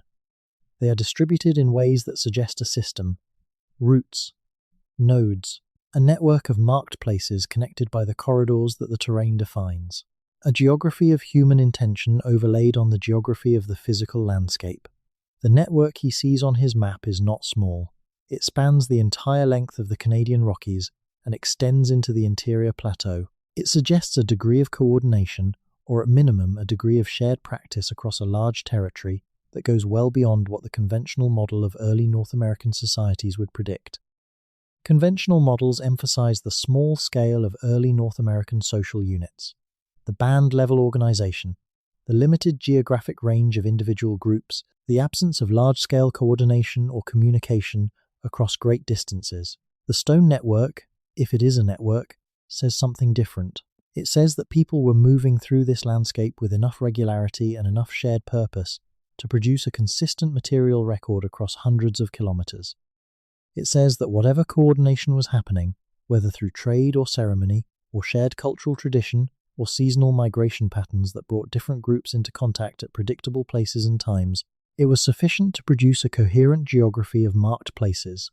That coherence is itself evidence, not evidence of any specific date or any specific culture, evidence that something was organized, that the human presence in the Rockies was not a random scatter of individuals and small bands moving through a landscape they barely knew, evidence of familiarity, of knowledge, of a relationship with the terrain that was deep and sustained and expressed, among other ways, in stone. The Edmonton researcher has been trying for years to get funding for a comprehensive analysis of the network he sees on his map, not a survey of the sites themselves, though that would also be valuable. A network analysis, using the geographic distribution of the documented sites and the statistical tools available for analyzing spatial patterns, to determine whether the distribution is consistent with a deliberate network or consistent with random distribution. The mathematics of this analysis exist. The methods for it exist. What does not exist is the institutional will to apply them to a dataset that the formal discipline has not yet acknowledged as worth analyzing. He continues to make the argument. He continues to update the map. He continues to add pins as the documentation of new sites reaches him through the informal network. And he continues to believe, based on what he sees when he looks at the map, that the network is real, that the pattern is not coincidental, that the Canadian Rockies were, for a very long time, and for a period we cannot currently determine precisely, a landscape that was known and used and marked by people who moved through it with a familiarity that the conventional timeline of North American prehistory has not made room for. He is probably right. The map is probably showing something real, and the analysis that would confirm or disconfirm his interpretation is probably worth the relatively modest resources it would require. But the path from probably worth doing to actually funded and underway is longer than it should be, for reasons that are ultimately about how institutions allocate attention and resources and credibility, and about the slow pace at which institutional frameworks accommodate evidence that challenges their foundations. The pace is frustrating. The Edmonton researcher is not young. The informal network is full of people who have been working on this for decades and who are aware that the window of their own active research careers is finite. The urgency they feel is partly scientific, the genuine urgency of wanting to know the answer to a question that the evidence is beginning to force. But it is also personal, the urgency of wanting to see something vindicated before the time runs out to see it. That personal urgency is worth acknowledging. It is part of what drives the informal research, and it is part of what makes the informal research valuable in a way that more institutionally comfortable research is not. The people who pursue questions at the margins of the discipline are often people for whom the question has become a kind of vocation. They have accepted the costs of working outside the mainstream, the lack of funding and recognition and peer validation, because the question matters to them in a way that those costs cannot discourage. That kind of dedication is what has kept the evidence for the Rockies stone sites accumulating through decades of institutional indifference. It is what built the database of 300 sites. It is what carried researchers on 5-day horse trips into the Wilmore Wilderness and 3-day climbs to cliff faces in Kananaskis and repeated summers of fieldwork in the interior plateau. It is what produced the documentation that is now substantial enough to make the case for formal investigation in terms that formal institutions can no longer easily dismiss. The dedication was not glamorous. It did not produce the kind of academic career that motivates most researchers. It did not produce funding or publications in major journals or invitations to high-profile conferences. It produced a map with a lot of coloured pins on it, and a database of site records, and a small community of people who know each other and trust each other and share the conviction that the question is real and the evidence is sufficient and the investigation is necessary. That is what the stones produced. After all the years of patient waiting, that is what the marks on the cliff faces and the alignments on the high terraces produced. A small, dedicated, insufficiently resourced community of people who will not stop asking the question. Which is, in its own way, a form of continuity with the people who made the sites in the first place. People who cared enough about something to invest significant effort in marking it. People who trusted that the marking would matter to someone in a future they could not see. People who were right about that trust, even if the future that received their marks was not the one they imagined, and the people who received them came from a world so different from their own that the specific content of the marks may never be fully recovered. The trust was not misplaced. The marks are received. The question is alive. The investigation, however delayed, is coming. That is the arc. That is what the story of the Canadian Rockies stone sites is.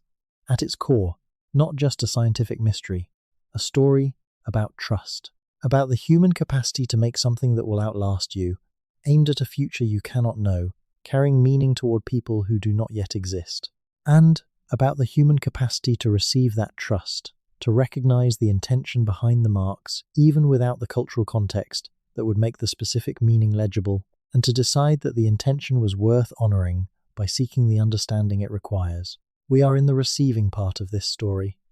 The making happened a long time ago. The receiving is happening now, in the documentation efforts and the advocacy, and the slowly growing awareness of what is in those mountains. And the understanding is what comes next. The understanding will take time. It will require resources and collaboration and methodological rigor, and the patience to wait for results that may revise previous interpretations multiple times before settling into something stable. That is how genuine understanding always works. It is not the flash of revelation that dramatic storytelling prefers.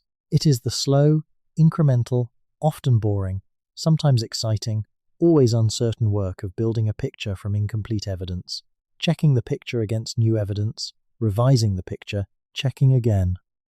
But the picture, when it is eventually sufficiently complete to be seen clearly, will be one of the most remarkable pictures in North American prehistory.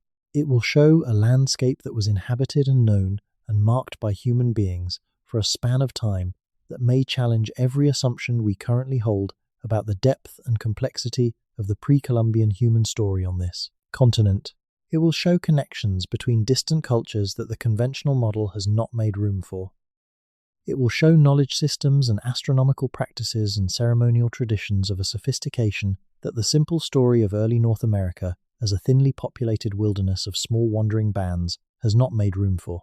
It will show, in the end, what the stones have always been trying to show, that we were here, that we were human here, fully and richly and with a depth of relationship to the sky and the land that we have not yet been prepared to acknowledge. The stones have been patient about this.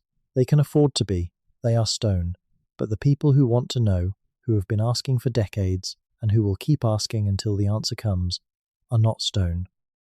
They are human, and their time is finite, and the urgency of the question is real, even when the institutions are slow.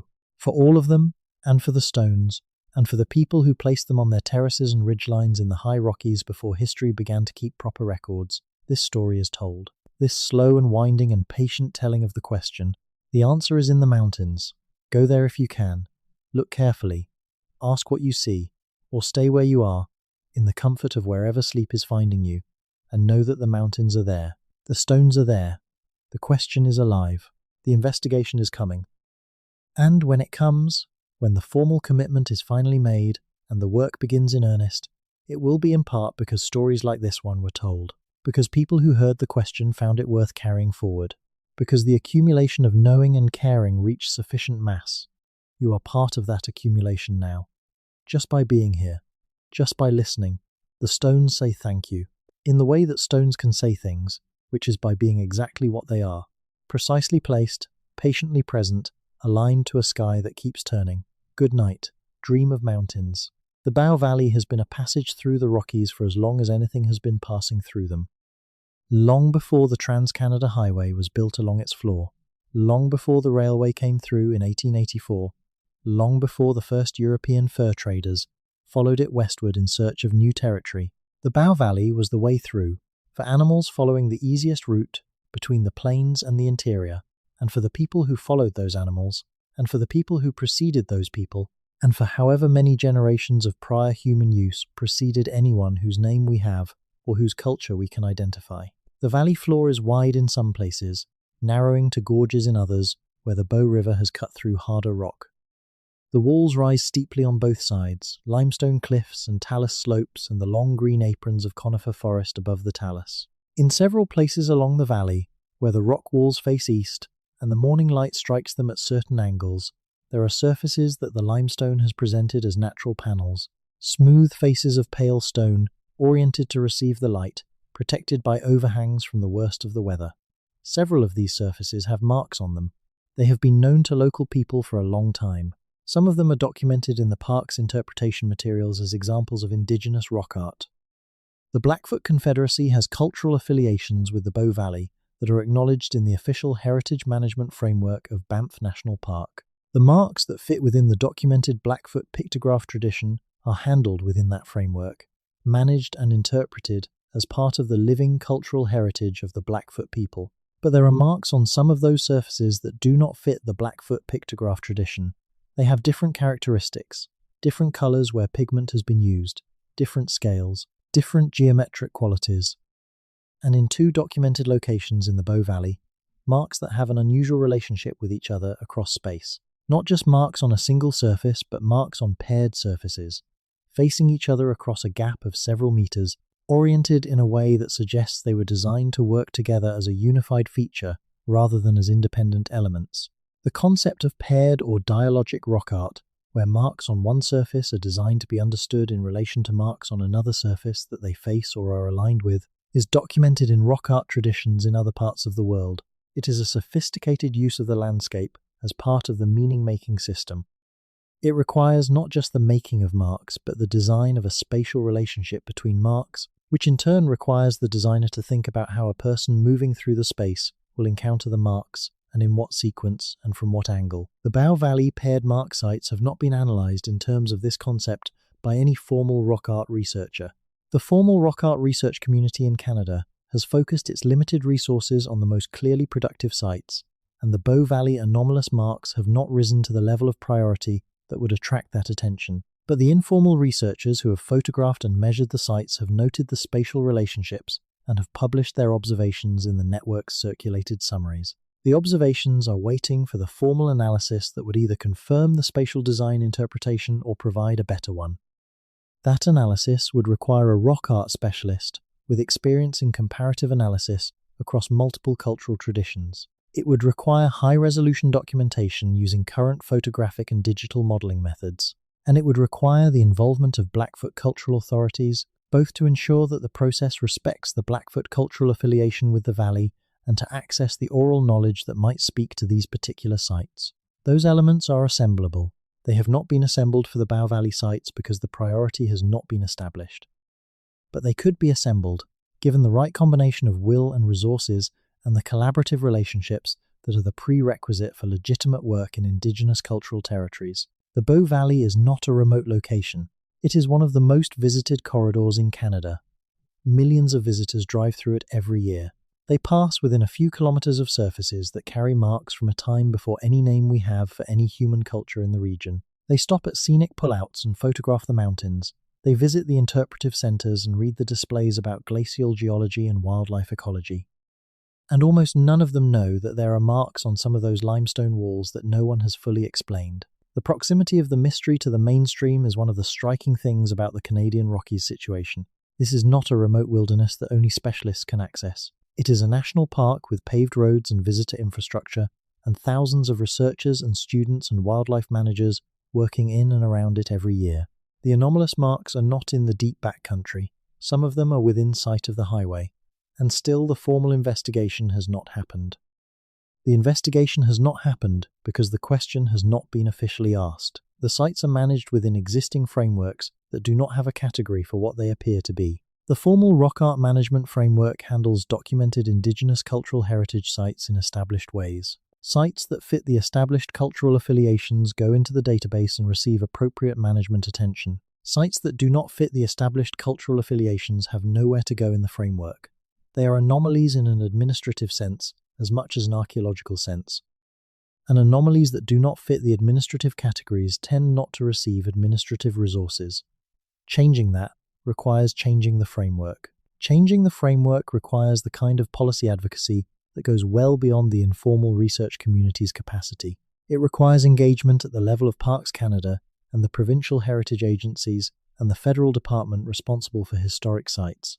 It requires making the case to people whose primary job is managing existing responsibilities, not exploring new ones, that the new responsibility is important enough to create. That case has not yet been made with sufficient force and specificity to produce a policy response. The case is being built. The evidence base is growing. The collaborative relationships with Indigenous nations are developing in ways that will eventually provide the kind of formal support from recognized cultural authorities that policymakers respond to more readily than to informal research networks, and the general cultural shift toward taking the deep human history of North America seriously, driven in part by the genetic and archaeological discoveries of the past 2 decades, is creating a more receptive environment for the kind of argument that needs to be made. The environment is not yet receptive enough, but it is more receptive than it was, and the evidence and the advocacy and the collaborative relationships are all moving in the right direction. The policy change will come, perhaps not soon, but it will come, because the evidence that demands it is not going away. It is accumulating. It is spreading. It is becoming impossible to ignore for people who look carefully at what the informal research community has assembled over decades of patient, underfunded, largely unrecognized work. The work will be recognized eventually. The sites will be investigated eventually. The answers will come eventually. That is the faith that sustains the researchers, the knowledge keepers, and everyone else who has committed time and attention to this question, despite the inadequate returns that the current institutional environment offers. It is the same faith that built the stone features in the first place, the faith that what you do now will matter to someone later, that the effort is worth making even without the certainty of reward, that the mark in stone will outlast you and reach forward into a future you cannot see. The future is reaching back, slowly, imperfectly, but reaching. That is the last thing the Rockies have to say tonight, that the reaching is bidirectional, that the connection between the past and the present is not just a matter of us looking back at what they left.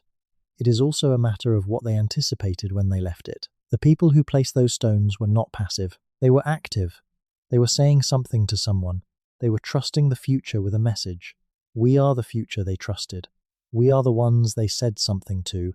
The message is imperfectly received, through the fog of time and cultural distance and inadequate institutional attention, but it is received. The stones spoke, and we heard, if not the specific words, then the voice. The human voice, reaching across whatever time it has been, from a high place in the mountains, in the direction of whoever was coming after. We came after. We are here. The voice is heard. Good night. Sleep in the mountains, even from far away. Let the silence of the high places be with you. Let the patience of the stone be with you. Let the reaching of the voice that made those marks be with you. You are part of this story now. You are always going to be part of it. The stones knew, in the way that stone can know anything, which is by enduring until you arrived. You arrived. The story is told. The night is deep, and the mountains are patient, and the stars are exactly where they have been for as long as human eyes have looked up, and found them. Sleep well. Dream of the high places. The stones will be there in the morning. They will be there for a very long time after that. And so, in the way that matters most, will you? The Selkirk Mountains, which form the western wall of the Rocky Mountain Trench in southeastern British Columbia, are a range that even many Canadians would struggle to place precisely on a map. They are older than the main Rockies, geologically distinct, their peaks shaped differently by the particular history of glaciation and erosion that has been working on them for hundreds of millions of years. The Columbia River rises near their northern end and runs southward along their eastern flank before bending west and then south again into the United States. And in the valleys of the Selkirks, in places where the bedrock emerges from the soil on sheltered slopes and in river terraces, there are features that the informal research network has documented and that the formal institutions have not examined. The Selkirk features are different in character from the stone arrangements documented elsewhere in the Rockies. They are smaller, on average, and more numerous at individual sites. Some of them consist of stones placed in patterns on exposed bedrock surfaces rather than standing upright in the soil. The patterns are geometric, but in a more varied way than the ellipses and lines documented at other sites. Some of them suggest maps of the surrounding terrain. Some of them suggest patterns with no obvious spatial referent, geometric forms that may have symbolic rather than representational significance, and some of them, in a handful of cases, appear to show sequences. Patterns arranged in series that suggest a progression or a counting system, or a narrative structure encoded in geometric form. The idea that some of the marks in the Selkirks might represent a counting or narrative system is one that has been raised cautiously by one researcher in the informal network who has a background in linguistics and semiotics. She has not claimed to have decoded anything. She has not identified specific numerical values or narrative contents. What she has done is apply formal methods from the analysis of symbolic systems to the question of whether the patterns at several Selkirk sites show the internal regularities that would be consistent with a systematic notation, rather than a purely decorative or representational use of geometric form. Her preliminary analysis, shared with the network in a circulated paper, found that several of the Selkirk site pattern collections show regularities consistent with a systematic use of a small set of geometric elements in varied combinations. The same shapes appear repeatedly in different configurations. The configurations show a degree of structural organization that would be unusual in purely decorative work, and certain shapes appear to function as what she terms delimiter elements, marks that occur at regular intervals in the pattern sequences in a way that suggests they mark boundaries between units of meaning. This is a very preliminary analysis. It is based on a limited corpus of documented patterns at a small number of sites. It has not been subjected to peer review by specialists in either rock art analysis or semiotics. It may be entirely wrong. The regularities she identifies may be artifacts of the human tendency to find patterns in random variation, the same cognitive tendency that makes us see faces in clouds and constellations in the random scatter of stars. That tendency is real, and it is powerful, and it affects researchers as much as anyone else. But the regularities may also be real, and if they are real, the implications are significant, not because they would prove that whoever made the Selkirk marks was using a writing system in any modern sense, but because they would suggest a level of systematic symbolic communication that conventional accounts of early North American cultures have not attributed to peoples of the Rockies region. They would suggest a degree of cognitive and cultural complexity that fits more naturally with a long-established, settled-in-place tradition than with the mobile, small-scale, resource-following societies that the conventional model describes. The analysis needs more work. It needs more sites, more documented patterns, more comparison with other systematic notations from other cultural contexts in North America and beyond, and ultimately the involvement of specialists with the credentials and methods to evaluate whether what appears to be systematic is genuinely systematic. That work requires resources that are not currently available to the researcher doing it.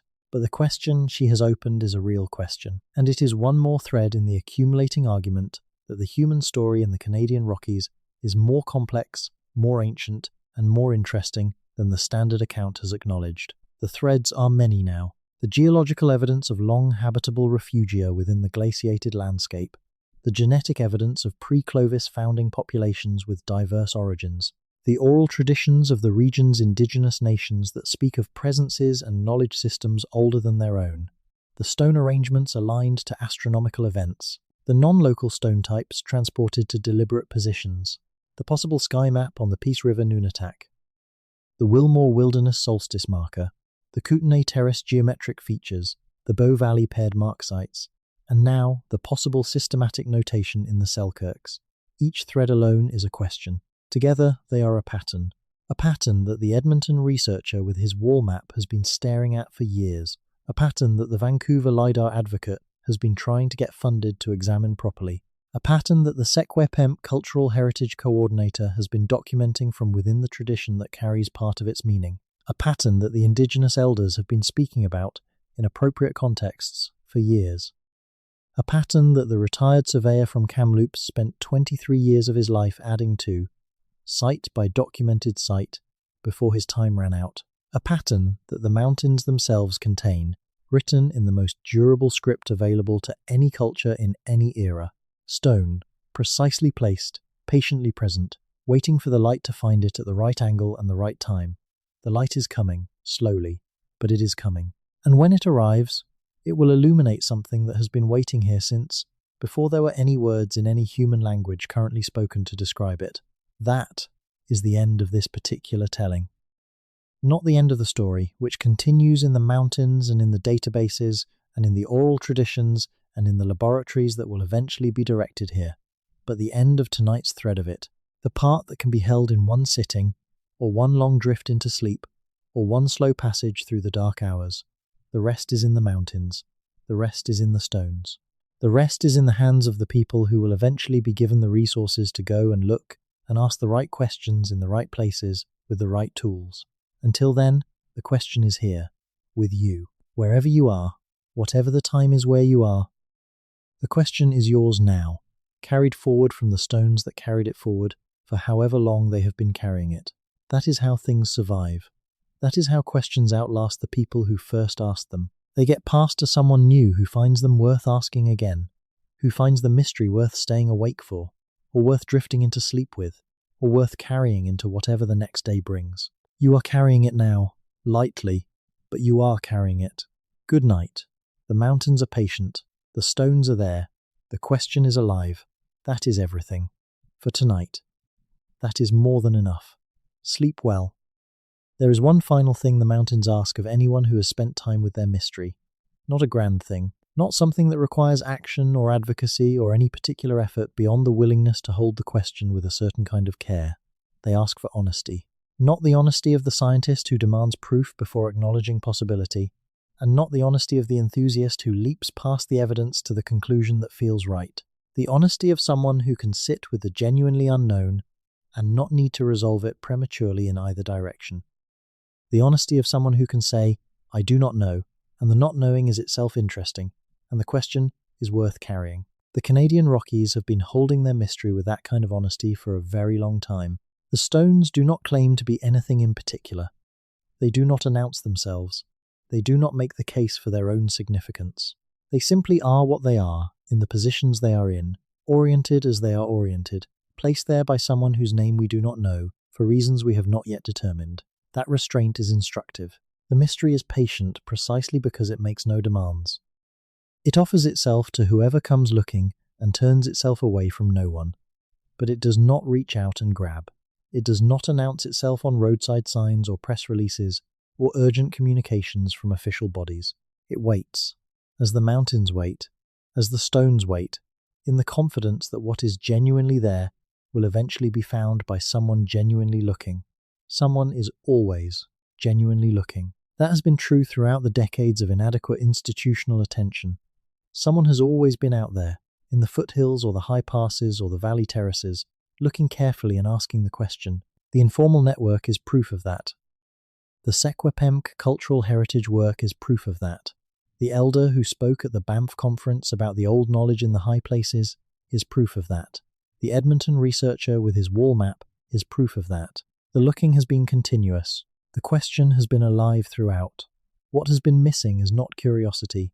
Curiosity has been abundant. What has been missing is the institutional alignment of resources with the genuine significance of the question. That alignment will come. It is coming.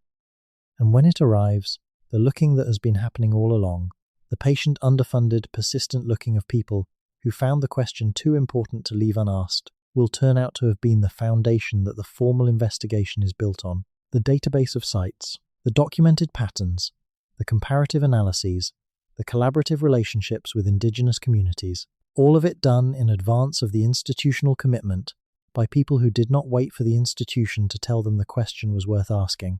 That is how this kind of knowledge advances. Not all at once, not in a single funded breakthrough, but through the accumulation of small acts of attention performed by people who cared enough to perform them without guaranteed reward. You have performed one such act tonight. You have given your attention to the question. You have held the mystery of the Canadian Rockies in your awareness for the duration of this telling. You have, in whatever way you hold things, you have heard, taken on a small piece of what the stones have been carrying. That is not nothing. That is the transmission of curiosity from one mind to another. That is the chain by which questions survive when the institutions are not yet ready to answer them. The chain is long. It reaches back to whenever the stones were placed. It will reach forward to whenever the investigation finally provides the dates and the cultural context and the specific meanings that the stones have been encoding in their arrangements and their orientations and their non-local stone types and their astronomical alignments. You are a link in that chain, a small link, an ordinary link, but a link. Good night, link. The chain holds, the stones are patient, the mountains are watching. Sleep well. The last image to carry into sleep is not a dramatic one. It is not a panoramic view of the peaks at golden hour or a close-up of weathered stone catching the morning light. It is simpler than that. It is the image of the sky above a high Rockies plateau in the deep hours of a clear night. Not dawn, not dusk. The middle of the night, when the sky is at its darkest and the stars are at their brightest, and the only sounds are the wind moving through the grass and the occasional distant call of something alive in the valley below. In that sky, the stars are moving. Slowly, imperceptibly slowly to human perception, but moving. The rotation of the earth carries them in their arcs across the dome of the night. The planets trace their longer paths against the background of the fixed stars. The moon, if it is up, moves through its own rhythm. And the whole system, the whole turning architecture of the visible universe, moves with a precision and a regularity that human beings have been studying and marking and recording since before any written record exists. The people who placed the stones on that plateau were watching that sky. They watched it the way that people watch things they depend on, the way farmers watch weather and sailors watch current and hunters watch sign, with full attention, with the accumulated knowledge of generations, with the specific understanding that what they were watching was not just beautiful and vast and humbling, though it was all of those things, but also informative, telling them something they needed to know about the year and the seasons and the right time for the things that the right time was required for. They built what they built partly in response to that watching. The alignments are the record of the watching, encoded in stone because stone would last and memory, however good, would not. The solstice sunset into the southern notch, the summer solstice sunrise along the long axis of the ellipse, the stellar positions captured in the possible sky map on the Peace River Noonatak, all of it translated from the sky into the ground, fixed in stone, available for return. You are under the same sky. It looks different now than it did when they were watching it, because the slow wobble of the Earth's axis over thousands of years has shifted the positions of the stars relative to the horizon, and because the light pollution of the modern world has washed out most of what they saw every night as a matter of course.